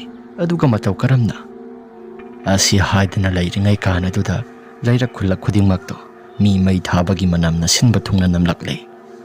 ꯂꯩꯀꯥꯏꯒꯤ ꯊꯦꯡꯅ ꯇꯨꯝꯅꯗ꯭ꯔꯤꯕ ꯃꯤꯑꯣꯏꯁꯤꯡ ꯑꯗꯨꯁꯨ ꯃꯤ ꯃꯩ ꯊꯥꯕꯒꯤ ꯃꯅꯝ ꯑꯗꯨ ꯌꯥꯝꯅ ꯅꯝꯃꯦ ꯍꯥꯏꯗꯅ ꯃꯈꯣꯏꯁꯨ ꯍꯥꯏꯅꯔꯛꯂꯦ. ꯑꯁꯨꯝ ꯇꯧꯗꯅ ꯋꯥꯡꯂꯦꯟ ꯃꯈꯣꯏꯁꯨ ꯅꯨꯃꯤꯠꯇꯨꯃꯗꯤ ꯌꯥꯝꯅ ꯋꯥꯅ ꯂꯦꯟꯕ ꯍꯥꯏꯕꯗꯨ ꯑꯣꯏꯔꯝꯃꯤ. ꯅꯣꯡꯉꯥꯜꯂꯛꯂꯕ ꯀꯥꯟ ꯉꯔꯥꯡ ꯇꯧꯈꯤꯕ ꯄꯨꯝꯅꯃꯛꯁꯤꯡ ꯑꯗꯨꯅ ꯃꯔꯝ ꯑꯣꯏꯗꯨꯅ ꯃꯌꯥꯝ ꯑꯁꯤꯁꯨ ꯋꯥ ꯈꯔ ꯍꯥꯏꯅꯔꯛꯂꯦ. ꯑꯁꯨꯝꯅ ꯋꯥ ꯈꯔ ꯍꯥꯏꯅꯔꯛꯂꯕ ꯀꯥꯟ ꯑꯗꯨꯗ ꯂꯩꯀꯥꯏꯒꯤ ꯂꯝꯄꯥꯛ ꯑꯗꯨꯗ ꯑꯍꯜ ꯑꯣꯏꯔꯕ ꯆꯥꯎꯕ ꯑꯃꯗꯤ ꯕꯤꯙꯨ ꯂꯩꯀꯥꯏꯒꯤ ꯑꯍꯜ ꯂꯃꯟ ꯈꯔ ꯐꯝꯗꯨꯅ ꯋꯥꯔꯤ ꯋꯥꯇꯥꯏ ꯁꯥꯟꯅꯩ. ꯋꯥꯔꯤ ꯋꯥꯇꯥꯏ ꯁꯥꯟꯅꯕꯁꯤꯗ "ꯑꯩ ꯋꯥ ꯑꯃꯇ ꯍꯥꯏꯖꯒꯦ ꯃꯌꯥꯝ. ꯍꯟꯗꯛ ꯃꯔꯛ ꯂꯩꯀꯥꯏ ꯑꯁꯤꯗ ꯇꯧꯔꯛꯂꯤꯕ ꯄꯨꯝꯅꯃꯛꯁꯤꯡ ꯑꯁꯤ ꯑꯩꯒꯤ ꯋꯥꯈꯜꯗꯗꯤ ꯃꯁꯛ ꯃꯁꯥꯁꯨ ꯑꯩꯅ ꯆꯤꯡꯅꯕ ꯈꯔꯕꯨꯗꯤ ꯂꯩ. ꯃꯁꯤꯕꯨꯗꯤ ꯇꯣꯉꯥꯟꯅ ꯊꯝꯈ꯭ꯔꯒ ꯃꯥꯏꯕ ꯑꯃ ꯀꯧꯔꯕ ꯃꯇꯨꯡ ꯐꯖꯅ ꯌꯦꯡꯍꯟꯁꯤ." ꯂꯩꯀꯥꯏꯒꯤ ꯑꯍꯜ ꯕꯤꯙꯨꯅ ꯍꯥꯏꯔꯛꯏ. ꯆꯥꯎꯕꯒꯤ ꯋꯥꯐꯝ ꯑꯗꯨꯗ ꯂꯩꯀꯥꯏ ꯑꯁꯤꯗ ꯄꯨꯔꯛꯂꯒ ꯌꯦꯡꯕꯗꯣ ꯑꯩꯗꯤ ꯃꯗꯨ ꯀꯌꯥ ꯀꯩꯗꯧꯗꯦ. ꯂꯩꯀꯥꯏ ꯑꯁꯤꯗ ꯃꯤꯁꯤ ꯃꯤꯅ ꯐꯠꯇꯅꯕ ꯇꯧꯔꯤꯕ ꯊꯕꯛꯁꯤꯡ ꯑꯁꯤ ꯑꯩꯗꯤ ꯂꯣꯏꯅ ꯈꯪꯏ. ꯑꯗꯨꯅ ꯁꯤꯒꯤ ꯊꯪꯅꯕ ꯈꯨꯜ ꯑꯁꯤꯗ ꯄꯤꯕꯥ ꯀꯧꯕ ꯃꯥꯏꯕ ꯑꯃ ꯂꯩ. ꯌꯥꯝꯅꯁꯨ ꯐꯩ. ꯑꯩꯒꯁꯨ ꯏꯇꯥꯎꯅꯤ. ꯃꯉꯣꯟꯗ ꯆꯠꯂꯒ ꯑꯃꯨꯛꯇꯪꯗꯤ ꯌꯦꯡꯍꯜꯂꯨꯁꯤ. ꯑꯁꯤ ꯍꯥꯏꯅꯔꯕ ꯃꯇꯨꯡ ꯃꯈꯣꯏ ꯃꯌꯥꯝꯁꯤꯡ ꯑꯗꯨꯁꯨ ꯊꯪꯅꯕ ꯂꯩꯀꯥꯏꯗ ꯂꯩꯕ ꯄꯤꯕꯥ ꯑꯗꯨ ꯃꯈꯣꯏ ꯇꯥꯟꯅ ꯂꯥꯛꯂꯦ. ꯃꯥꯏꯕ ꯄꯤꯕꯥꯁꯨ ꯂꯩꯔꯝꯃꯤ. ꯃꯌꯥꯝꯅ ꯂꯥꯛꯄ ꯎꯕꯗ ꯃꯥꯏꯕ ꯄꯤꯕꯥ ꯑꯁꯨꯝꯅ ꯍꯥꯏꯔꯛꯏ. "ꯃꯌꯥꯝ ꯂꯥꯛꯄꯤꯔꯤ. ꯀꯔꯤ ꯊꯧꯗꯣꯛ ꯋꯥꯊꯣꯛ ꯊꯣꯛꯄꯒꯨꯝꯕ ꯂꯩꯔꯒꯦ?" ꯃꯌꯥꯝꯁꯤꯡ ꯑꯗꯨꯁꯨ ꯂꯩꯀꯥꯏꯗꯨꯗ ꯊꯣꯛꯂꯤꯕ ꯊꯧꯗꯣꯛꯁꯤꯡ ꯑꯗꯨ ꯂꯣꯏꯅ ꯍꯦꯛꯇ ꯇꯝꯂꯤ꯫ ꯑꯁꯨꯝꯅ ꯇꯝꯕꯗꯨꯗ ꯃꯥꯏꯕ ꯄꯤꯕꯥꯅ ꯑꯁꯨꯝꯅ ꯍꯥꯏꯔꯛꯏ, ꯐꯔꯦ ꯑꯗꯨꯗꯤ ꯑꯩꯁꯨ ꯑꯃꯨꯛꯇꯪ ꯃꯨꯟꯅ ꯌꯦꯡꯒꯦ꯫ ꯂꯩꯀꯥꯏ ꯑꯁꯤꯗ ꯐꯠꯇꯕ ꯊꯕꯛ ꯇꯧꯔꯛꯄ ꯍꯥꯏꯕꯁꯤ ꯃꯁꯤ ꯊꯤꯡꯗꯕ ꯌꯥꯔꯣꯏ꯫ ꯂꯩꯀꯥꯏ ꯑꯁꯤꯗ ꯃꯤꯁꯤ ꯃꯤꯅ ꯅꯣꯡꯃ ꯀꯥꯡꯗꯅ ꯊꯣꯛꯂꯛꯂꯕꯅꯤꯅ ꯃꯁꯤ ꯃꯇꯝ ꯆꯥꯅ ꯊꯤꯡꯍꯧꯗ꯭ꯔꯒꯗꯤ ꯍꯌꯦꯡ ꯇꯨꯡꯗ ꯑꯀꯥꯏꯕ ꯍꯥꯏꯕꯗꯨ ꯂꯩꯀꯥꯏ ꯑꯁꯤꯗ ꯁꯣꯏꯗꯅ ꯊꯣꯛꯄ ꯌꯥꯏ ꯍꯥꯏꯗꯅ ꯄꯤꯕꯥꯁꯨ ꯃꯃꯤꯠ ꯎꯏꯁꯤꯟꯈ꯭ꯔꯦ꯫ ꯑꯁꯨꯝꯅ ꯎꯏꯁꯤꯜꯂꯛꯂꯕ ꯀꯥꯟ ꯃꯍꯥꯛꯀꯤ ꯃꯃꯤꯠꯇ ꯇꯧꯔꯤꯕ ꯄꯨꯝꯅꯃꯛꯁꯤꯡ ꯑꯗꯨ ꯎꯔꯛꯂꯦ꯫ ꯑꯁꯨꯝꯅ ꯎꯔꯛꯂꯕ ꯀꯥꯟ ꯃꯃꯤꯠ ꯈꯪꯄꯥꯡ ꯄꯥꯡꯊꯣꯔꯛꯂꯦ꯫ ꯃꯥꯏꯕ ꯄꯤꯕꯥꯅ, ꯂꯩꯀꯥꯏ ꯑꯁꯤꯗ ꯌꯨꯝꯊꯣꯡꯄꯣꯛ ꯑꯣꯏꯅ ꯇꯥꯕ ꯃꯃꯥ ꯃꯆꯥ ꯑꯅꯤꯈꯛ ꯂꯩꯕ ꯏꯃꯨꯡ ꯂꯩꯕ꯭ꯔꯥ? ꯃꯌꯥꯝꯁꯤꯡ ꯑꯗꯨꯁꯨ ꯏꯉꯛ ꯉꯛꯅ, ꯑꯣꯖꯥ ꯃꯥꯏꯕ, ꯂꯩꯌꯦ꯫ ꯃꯆꯥꯁꯤꯁꯨ ꯃꯃꯥꯅ ꯍꯨ ꯀꯥꯞꯇꯅ ꯐꯠꯇꯕ ꯊꯕꯛꯁꯤꯡꯗ ꯂꯣꯏꯅ ꯍꯦꯛꯇ ꯃꯃꯥꯏ ꯃꯀꯣꯛ ꯑꯁꯤ ꯄꯨꯡꯑꯣꯟ ꯑꯣꯟꯈ꯭ꯔꯦ꯫ ꯃꯆꯥꯅꯨꯄꯥꯁꯤꯁꯨ ꯍꯥꯟꯅꯗꯒꯤ ꯍꯧꯅ ꯃꯥꯏꯕꯒꯤ ꯂꯝꯕꯤ ꯑꯁꯤꯗ ꯈꯣꯡꯗꯥꯅꯤꯡꯗꯨꯅ ꯂꯥꯛꯄꯅꯤ꯫ ꯃꯃꯥꯁꯤꯅ ꯂꯝꯖꯤꯡꯕꯤꯗꯨꯅ ꯈꯣꯡ ꯑꯁꯤ ꯈꯣꯡꯗꯥꯈ꯭ꯔꯦ꯫ ꯑꯗꯨꯅ ꯂꯩꯀꯥꯏ ꯑꯁꯤꯗ ꯃꯤꯁꯤ ꯃꯤꯅꯥ ꯊꯣꯛꯂꯛꯄ ꯄꯨꯝꯅꯃꯛꯁꯤꯡ ꯑꯁꯤ ꯃꯃꯥ ꯃꯆꯥ ꯑꯅꯤꯅ ꯊꯣꯛꯍꯟꯕꯅꯤ꯫ ꯃꯌꯥꯝ, ꯁꯤꯒꯤ ꯃꯈꯥ ꯇꯥꯔꯛꯄꯁꯤꯗꯤ ꯑꯩꯅ ꯀꯩꯗꯧꯖꯧ ꯍꯥꯏꯕꯅꯣ? ꯃꯌꯥꯝꯁꯤꯡ ꯑꯗꯨꯅ, ꯑꯣꯖꯥ ꯃꯥꯏꯕ, ꯑꯣꯖꯥ ꯃꯥꯏꯕꯅ ꯇꯧꯕ ꯇꯧꯕꯤꯕ ꯁꯤꯒꯤ ꯃꯃꯥ ꯃꯆꯥ ꯑꯅꯤꯁꯤꯒꯤ ꯃꯅꯨꯡꯗ ꯑꯃꯗꯤ ꯍꯤꯡꯊꯊꯠꯄꯤꯌꯨꯕ꯫ ꯑꯩꯈꯣꯏ ꯂꯩꯕ ꯂꯥꯛꯄ ꯉꯝꯗ꯭ꯔꯦ꯫ ꯑꯃ ꯅꯠꯇ꯭ꯔꯒ ꯑꯃꯗꯤ ꯑꯩꯈꯣꯏ ꯍꯣꯔꯦꯟ ꯅꯨꯡꯗꯥꯡ ꯑꯁꯤꯗ ꯑꯩꯈꯣꯏ ꯄꯨꯂꯞ ꯄꯨꯟꯅ ꯐꯥꯖꯔꯒꯦ꯫ ꯑꯩꯅ ꯍꯤꯡꯊꯊꯠꯄ ꯍꯥꯏꯕꯁꯤꯗꯤ ꯃꯗꯨꯃꯗꯤ ꯀꯌꯥ ꯅꯨꯡꯉꯥꯏꯇ꯭ꯔꯦ꯫ ꯑꯩꯗꯤ ꯃꯤꯒꯤ ꯐꯅꯕ ꯈꯛꯇ ꯇꯧꯕꯅꯤ꯫ ꯃꯤꯒꯤ ꯐꯠꯇꯅꯕ ꯇꯧꯕꯗꯨꯗꯤ ꯑꯩꯗꯤ ꯀꯌꯥ ꯊꯣꯏꯅ ꯄꯥꯝꯕ ꯑꯣꯏꯗꯦ꯫ ꯅꯈꯣꯏꯅ ꯇꯧꯗꯕ ꯌꯥꯗ꯭ꯔꯦ ꯍꯥꯏꯔꯒꯅ ꯂꯩꯀꯥꯏꯁꯤꯗ ꯐꯠꯇꯕ ꯇꯧꯔꯤꯕ ꯄꯨꯝꯅꯃꯛꯁꯤꯡ ꯑꯁꯤ ꯉꯥꯛꯊꯣꯛꯅꯕꯒꯤꯗꯃꯛꯇ ꯑꯩ ꯇꯧꯔꯝꯃꯒꯦ ꯍꯥꯏꯗꯅ ꯃꯈꯣꯏꯁꯨ ꯑꯍꯤꯡꯒꯤ ꯃꯇꯝ ꯑꯗꯨꯗ ꯂꯥꯛꯂꯒꯦ꯫ ꯑꯗꯨꯒ ꯄꯤꯕꯥꯗꯨꯁꯨ ꯄꯨꯂꯞ ꯄꯨꯟꯅ ꯃꯈꯣꯏ ꯑꯗꯨ ꯐꯥꯔꯕ ꯃꯇꯨꯡ, ꯋꯥꯈꯜꯁꯤꯡ ꯑꯗꯨ ꯇꯥꯃꯤꯟꯅꯔꯕ ꯃꯇꯨꯡ ꯂꯥꯏꯗꯨ ꯄꯨꯂꯞ ꯄꯨꯟꯅ ꯂꯣꯏꯁꯤꯜꯂꯁꯤ ꯍꯥꯏꯗꯅ ꯍꯥꯏꯔꯛꯂꯦ꯫ ꯑꯁꯨꯝ ꯇꯧꯗꯅ ꯂꯩꯀꯥꯏꯗꯨꯗ ꯁꯥꯟꯅꯔꯤꯕ ꯃꯃꯥ ꯃꯆꯥ ꯑꯅꯤꯗꯨꯒꯤ ꯂꯥꯏ ꯄꯨꯝꯅꯃꯛꯁꯤꯡ ꯑꯗꯨ ꯑꯍꯤꯡꯒꯤ ꯃꯇꯝ ꯑꯗꯨꯗ ꯐꯥꯔꯁꯤ ꯍꯥꯏꯗꯅ ꯍꯥꯏꯅꯔꯛꯂꯦ꯫ ꯈꯪꯂꯤꯗꯅ ꯍꯣꯔꯦꯟ ꯑꯍꯤꯡꯒꯤ ꯃꯇꯝꯗꯗꯤ ꯑꯁꯤ ꯍꯥꯏꯗꯅ ꯆꯥꯎꯕꯅ ꯁꯣꯜꯂꯤ꯫ ꯑꯁꯨꯝ ꯇꯧꯗꯅ ꯂꯥꯛꯂꯕ ꯀꯥꯟ ꯑꯗꯨꯗ ꯑꯍꯤꯡꯒꯤ ꯃꯇꯝ ꯑꯗꯨ ꯉꯥꯏꯔꯦ꯫ ꯑꯍꯤꯡꯒꯤ ꯃꯇꯝꯗꯨꯃꯗꯤ ꯂꯥꯏꯒꯤ ꯇꯤꯟꯒꯤ ꯈꯔ ꯇꯧꯈ꯭ꯔꯕꯅꯤꯅ ꯀꯌꯥ ꯊꯣꯏꯅ ꯑꯀꯤꯕ ꯑꯃꯠꯇ ꯇꯧꯔꯛꯇ꯭ꯔꯦ꯫ ꯑꯁꯣꯝꯗꯅ ꯀꯝꯗꯧꯔꯤ, ꯃꯃꯥ ꯃꯆꯥ ꯑꯅꯤ ꯑꯗꯣ ꯂꯥꯏꯁꯣꯟ ꯇꯤꯟꯁꯣꯟ ꯈꯔ ꯁꯣꯟꯅꯕ ꯇꯧꯔꯛꯂꯤ꯫ ꯂꯩꯀꯥꯏ ꯑꯁꯤꯗ ꯃꯈꯣꯏꯅ ꯁꯤꯈꯤꯕ ꯃꯤꯑꯣꯏꯁꯤꯡꯒꯤ ꯁꯔꯨ ꯄꯣꯂꯥꯡꯁꯤꯡ ꯑꯗꯣ ꯃꯇꯦꯛ ꯃꯇꯦꯛ ꯐꯪꯂꯛꯄ ꯁꯔꯨꯁꯤꯡ ꯑꯗꯨ ꯈꯣꯝꯖꯤꯜꯂꯤ꯫ ꯌꯨꯝꯌꯥꯏ ꯑꯗꯨꯗ ꯄꯨꯊꯣꯔꯛꯂꯕ ꯀꯥꯟ ꯀꯦꯟꯗꯜ ꯑꯃꯈꯛꯇꯪ ꯊꯥꯜꯂꯤ꯫ ꯇꯣꯔꯣ ꯑꯃꯗꯤ ꯊꯣꯏꯕ ꯃꯆꯤꯟꯗꯁꯨ ꯃꯨꯔꯨꯝ ꯃꯨꯔꯨꯝ ꯁꯣꯜꯂꯤ꯫ ꯑꯁꯨꯝꯅ ꯃꯨꯔꯨꯝ ꯃꯨꯔꯨꯝ ꯁꯣꯜꯂꯤꯉꯩ ꯀꯥꯟ ꯑꯗꯨꯗ ꯇꯣꯔꯣꯗꯨ ꯃꯃꯤꯠ ꯐꯠ ꯄꯥꯡꯊꯣꯔꯛꯂꯦ꯫ ꯊꯣꯏꯕꯗ ꯑꯁꯨꯝꯅ ꯍꯥꯏ, ꯇꯥꯕ꯭ꯔꯥ ꯏꯕꯨꯡꯉꯣ? ꯑꯩ ꯃꯄꯥꯟꯗ ꯑꯃꯨꯛꯇꯪ ꯊꯣꯛꯇꯕ ꯌꯥꯗ꯭ꯔꯦ꯫ ꯃꯄꯥꯟꯗ ꯊꯣꯛꯂꯒ ꯁꯥꯔꯣꯏ ꯉꯥꯔꯣꯏꯁꯤꯡ ꯑꯁꯤ ꯃꯊꯧ ꯃꯉꯝ ꯑꯃꯠꯇ ꯇꯧ ꯍꯥꯏꯕ ꯌꯥꯗ꯭ꯔꯦ꯫ ꯃꯊꯧ ꯏꯇꯧ ꯇꯧꯗ꯭ꯔꯕꯁꯤ ꯑꯩꯁꯨ ꯀꯔꯤꯅꯣ ꯃꯈꯣꯏꯒꯤ ꯁꯛꯊꯥꯛ ꯈꯔ ꯄꯤꯔꯨꯈꯤꯒꯦ꯫ ꯑꯁꯤ ꯍꯥꯏꯔꯝꯂꯕ ꯃꯇꯨꯡ ꯇꯣꯔꯣꯗꯨꯁꯨ ꯃꯅꯤꯡꯊꯣꯡ ꯊꯪꯕ ꯁꯔꯨꯛ ꯑꯗꯣꯝꯗ ꯆꯠꯈ꯭ꯔꯦ꯫ ꯑꯁꯨꯝꯅ ꯂꯩꯔꯤꯉꯩ ꯀꯥꯟ ꯑꯗꯨꯗ ꯇꯣꯔꯣꯒꯤ ꯑꯀꯣꯏꯕꯗ ꯁꯥꯔꯣꯏ ꯉꯥꯔꯣꯏ ꯃꯌꯥꯝꯁꯤꯡ ꯑꯗꯨ ꯍꯦꯛꯇ ꯂꯩꯅꯩ꯫ ꯃꯇꯧ ꯑꯗꯨꯗ ꯇꯣꯔꯣꯅ, ꯅꯈꯣꯏꯗꯤ ꯑꯩꯅ ꯍꯥꯏꯔꯤꯕ ꯊꯕꯛꯁꯤꯡ ꯑꯁꯤ ꯑꯃꯠꯇ ꯄꯥꯡꯊꯣꯛꯇ꯭ꯔꯦ꯫ ꯃꯁꯤ ꯀꯔꯤ ꯃꯔꯝꯒꯤꯅꯣ? ꯁꯥꯔꯣꯏ ꯉꯥꯔꯣꯏꯁꯤꯡ ꯑꯗꯨ ꯑꯃꯠꯇ ꯈꯨꯝꯗꯦ꯫ ꯃꯈꯣꯏꯁꯨ ꯇꯨꯃꯤꯟ ꯍꯦꯛꯇ ꯂꯩ꯫ ꯇꯣꯔꯣꯅ, ꯑꯩꯅ ꯅꯈꯣꯏꯒꯤ ꯁꯛꯊꯥꯛ ꯄꯤꯗꯦ ꯍꯥꯏꯗꯅ ꯅꯈꯣꯏꯁꯨ ꯇꯧꯔꯤꯕ꯭ꯔꯥ? ꯑꯩꯅ ꯁꯛꯊꯥꯛ ꯑꯁꯤ ꯇꯝꯂꯛꯂꯕꯗꯤ ꯅꯈꯣꯏ ꯀꯔꯤꯒꯨꯝꯕ ꯑꯃꯠꯇ ꯑꯩꯅ ꯍꯥꯏꯔꯛꯂꯤꯕ ꯊꯕꯛꯁꯤꯡ ꯑꯁꯤ ꯂꯤꯠꯇꯅ ꯇꯧꯒꯗꯕ ꯅꯠꯇ꯭ꯔꯥ? ꯁꯥꯔꯣꯏ ꯉꯥꯔꯣꯏꯁꯤꯡ ꯑꯗꯨꯁꯨ ꯑꯃꯈꯥ ꯑꯃꯠꯇ ꯍꯦꯛ ꯇꯥꯗꯦ꯫ ꯇꯣꯔꯣꯅ, ꯐꯔꯦ ꯑꯗꯨꯗꯤ ꯑꯩꯒꯤ ꯈꯨꯠꯄꯤ ꯑꯁꯤ ꯅꯈꯣꯏ ꯂꯧꯔꯣ ꯍꯥꯏꯗꯅ ꯈꯨꯠꯄꯤ ꯑꯗꯨ ꯀꯛꯊꯠꯀꯦ ꯍꯥꯏꯗꯅ ꯇꯧꯏ꯫ ꯑꯁꯨꯝꯅ ꯀꯛꯀꯦ ꯍꯥꯏꯗꯅ ꯍꯦꯛ ꯇꯧꯔꯛꯂꯕ ꯀꯥꯟ ꯇꯣꯔꯣ ꯃꯍꯥꯛꯀꯤ ꯃꯁꯥꯗꯣ ꯃꯈꯧꯔꯤ ꯁꯔꯝ ꯑꯗꯨ ꯀꯅꯥꯒꯨꯝꯕ ꯑꯃꯅ ꯄꯥꯏꯁꯤꯜꯂꯛꯂꯦ꯫ ꯇꯣꯔꯣꯅ ꯑꯗꯨꯝꯅ ꯈꯧꯔꯤ ꯁꯔꯝ ꯑꯗꯨ ꯄꯥꯏꯁꯤꯜꯂꯛꯂꯕ ꯀꯥꯟ ꯃꯍꯥꯛꯀꯤ ꯃꯁꯥꯗꯣ ꯂꯦꯡꯕ ꯂꯥꯛꯄ ꯑꯃꯠꯇ ꯉꯝꯗ꯭ꯔꯦ꯫ ꯃꯍꯥꯛꯀꯤ ꯇꯨꯡꯒꯤ ꯊꯪꯕ ꯁꯔꯨꯛ ꯑꯗꯣꯝꯗꯒꯤ ꯀꯅꯥꯒꯨꯝꯕ ꯑꯃꯅ ꯃꯦꯠꯂꯛꯄꯅꯤ꯫ ꯃꯃꯥꯏ ꯑꯗꯨ ꯂꯩꯊꯣꯛꯀꯦ ꯈꯜꯂꯤ, ꯑꯗꯨꯕꯨ ꯂꯩꯊꯣꯛꯄꯒ ꯑꯃꯠꯇ ꯍꯦꯛ ꯁꯪꯗꯦ꯫ ꯃꯆꯤꯟꯗꯁꯨ ꯃꯟꯇ꯭ꯔ ꯁꯣꯟꯒꯦ ꯈꯜꯂꯤ, ꯁꯣꯟꯕꯒ ꯑꯃꯠꯇ ꯍꯦꯛ ꯉꯝꯗꯦ꯫ ꯑꯀꯣꯏꯕꯗ ꯂꯩꯔꯤꯕ ꯁꯥꯔꯣꯏ ꯉꯥꯔꯣꯏ ꯃꯌꯥꯝꯁꯤꯡ ꯑꯗꯨꯁꯨ ꯃꯐꯝ ꯃꯔꯥꯡ ꯈꯪꯗꯅ ꯃꯥꯡꯈ꯭ꯔꯦ꯫ ꯑꯁꯨꯝ ꯇꯧꯗꯅ ꯂꯩꯔꯤꯉꯩ ꯀꯥꯟ ꯑꯗꯨꯗ ꯇꯣꯔꯣ ꯃꯍꯥꯛꯀꯤ ꯃꯁꯥꯗꯣ ꯊꯋꯥꯏ ꯊꯥꯒꯗꯕ ꯈꯖꯤꯛꯇ ꯉꯥꯏꯔꯛꯂꯦ꯫ ꯇꯣꯔꯣꯅ ꯌꯥꯝꯅ ꯄꯥꯈꯠꯅ ꯃꯁꯥꯗꯣ ꯁꯣꯔ ꯆꯥꯅꯤꯡ ꯆꯃꯥꯡ ꯁꯝꯅꯗꯅ ꯑꯁꯨꯝꯅ ꯍꯥꯏꯔꯛꯏ, ꯀꯅꯥꯅꯣ? ꯆꯦ, ꯑꯩꯒꯤ ꯈꯅꯥꯎ ꯑꯁꯤ ꯊꯥꯗꯣꯛ, ꯆꯦ ꯑꯝꯇ ꯊꯥꯗꯣꯛ ꯍꯥꯏꯗꯅ ꯌꯥꯝꯅ ꯋꯥꯅ ꯉꯥꯡꯉꯤ꯫ ꯑꯗꯨꯕꯨ ꯇꯣꯔꯣ ꯉꯥꯡꯖꯩ ꯍꯥꯏꯕꯒꯤ ꯋꯥꯅꯤ, ꯎꯄꯥꯏ ꯑꯃꯠꯇ ꯂꯩꯇ꯭ꯔꯦ꯫ ꯇꯣꯔꯣꯒꯤ ꯑꯔꯣꯏꯕ ꯌꯥꯍꯤꯞ ꯇꯥꯟꯈ꯭ꯔꯦ꯫ Mahaki mangak sapteklamba misak adusu atay atopa amata oiramdre. Masanupa Thoiba oirami. Thoiba sisu apunaba amana pubagum mamagi mangak samadu saptekluraba matung masadusu pudrup launa takre. Torogi asiba hakchang thawai yaudrabadusu makha tana takre. Thoiba gyan amata tade. Mahakna gyan taraklaba kana duda mamagi asiba hakchang ado makha duda taraga layrambaduda mahak sungakle. Sidi matau karamna. Thoiba tasing na hairabada naha oina laigi tinggi maramda khara taurakpana makok asi saklakpana mama se hatokpani. Thoiba su mama do kola ga kapi. Asumna konduna kaplingai kana duda Thoiba mahaki mama do phumlam lage haidana wakhal khalakli. Maning thangba saruk adomda yopak na pai duna tawkhaire.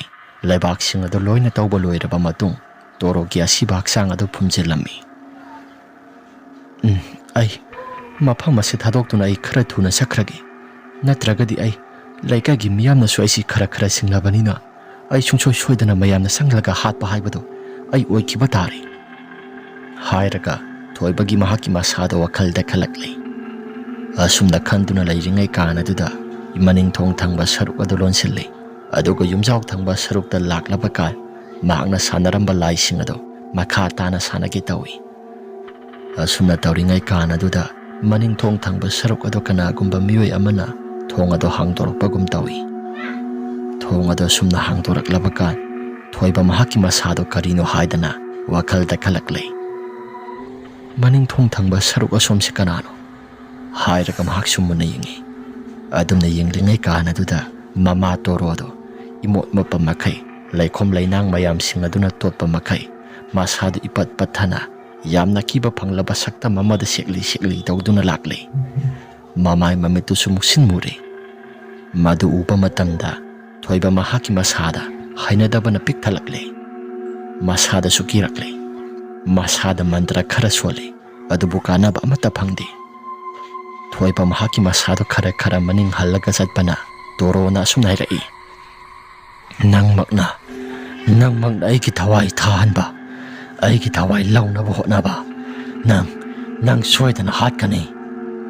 Asi hairaga kiraba khonsel kaya marom amana pulap punsilaga wa amata hairakpagi matawgumna Thoiba mahaki masada tare. Mama torogi phiba maduda Thoiba dusu masado kirakle. Maning halaga satli mantra su sonba lepti. Asumna sonjarabasu karigumba amata kanadri. Toro mahaki masado yamna kana laurai. Adumna laurakpaduda masanupa Thoiba do mahaksu mantra yamna solabasu karigumba amata kanaraktarabaduda masasi kirakle. Torogi asiba haksang yamna akiba panglaba saktam amada haujik ngaktangda phungkibada ngairiba saktam ado mamai mamit ado hanna mareng chattuna pop hekta tarakle. Mataw ado Thoiba do masado kirakle. Asum changsilakpana toro mahaki masado mahaki makot ado tinthoraktuna masanupa Thoiba da mangaksam mesilakle. Thoiba su tawriba pumnamak singasina masado hingnabani haidana makot ado yamna kana setoknaba hotnai. Torogi makot ado asiba haksang oirabanina thawai changlaba haksang ama oirabanina yamna hekta kalli. Yumthak thangba saruk adomdasu kanagumba miyoi kharana langba kholpagi makhol yamna tarai. Saroi ngaroi mayam singduna chen chongduna sanaba khonjal singado Thoiba masasu tarakle. Masado sigadaba khajikta ngairakle. Makut ado yamna kanna kanthokle. Aroiba bangal phudoktuna aduga thong ado hangdoraklaba kan mahaksu yamna kanna selakle. Laikai gi sorok tamna selaklaba kan aigi thawai dadi kanbiyo aigi thawai kanbiyo haidana laudana selakle. Mayam singado su toro amadi Thoiba mabani na tawriba pumnamak singado phagi haidana ngairambani. Thoiba na senthoraklaba kan aduda mayam singado phare. Aduga wahang pahang tawba matamda wari pumnamak singado lithorakle. Maiba biba su yawrakle. Ahingki matam aduda maiba bibana sanaramliba pumnamak singado loisilli. Makha tana Thoiba dasu khulaikai sida leiba yaroi haidana tanthokre. Torogi asiba haksang adusu ngasai makai tawramba sabtra pumnamak singado Thoiba na hairakpagi matung inna maning thong tamna lai. Yumjaw dasu asiba haksang ado lairamdabaduda maning thong tamna lai. Maning thong tamna laklaba kan khulaikai gi miyoi singado su khangle. Torogi asiba haksang masanupa Thoiba na phumjingkhibado Maningthonggi hek dhari mapan waiduda makut masadu ithang thangatuna makut nama phaugatuna leirambadu mayam singasina uri. Asumna uraklaba kana duda turogi asiba haksang adusu mathomangam pangthokle. Laigi tingi khuram laba matungda makhoina leiramba yumpham adusu thukaire. Hana tauramba pumnamak sing adusu mabani na mang tawduna phangkiba saru sayang sing adusu loina phangli. Madusu loina mai thadoklaba matungda maiba pibana khoiram laba matung laikai si shanti laina laikhre. Asum tawdana makhado karigumba amate hek tawkhidre. Yamna nungaina ingna sikna hanagi matawgumna laikhre. Wari ase matang asida losinjare. Karigumba wari ase nungaibirabadi like amadi subscribe share tawbiramu haidana jari. Phare mayam adudi mathangi wari da muk thengnarasi. Ngasigi oinadi matang asida kainarasi.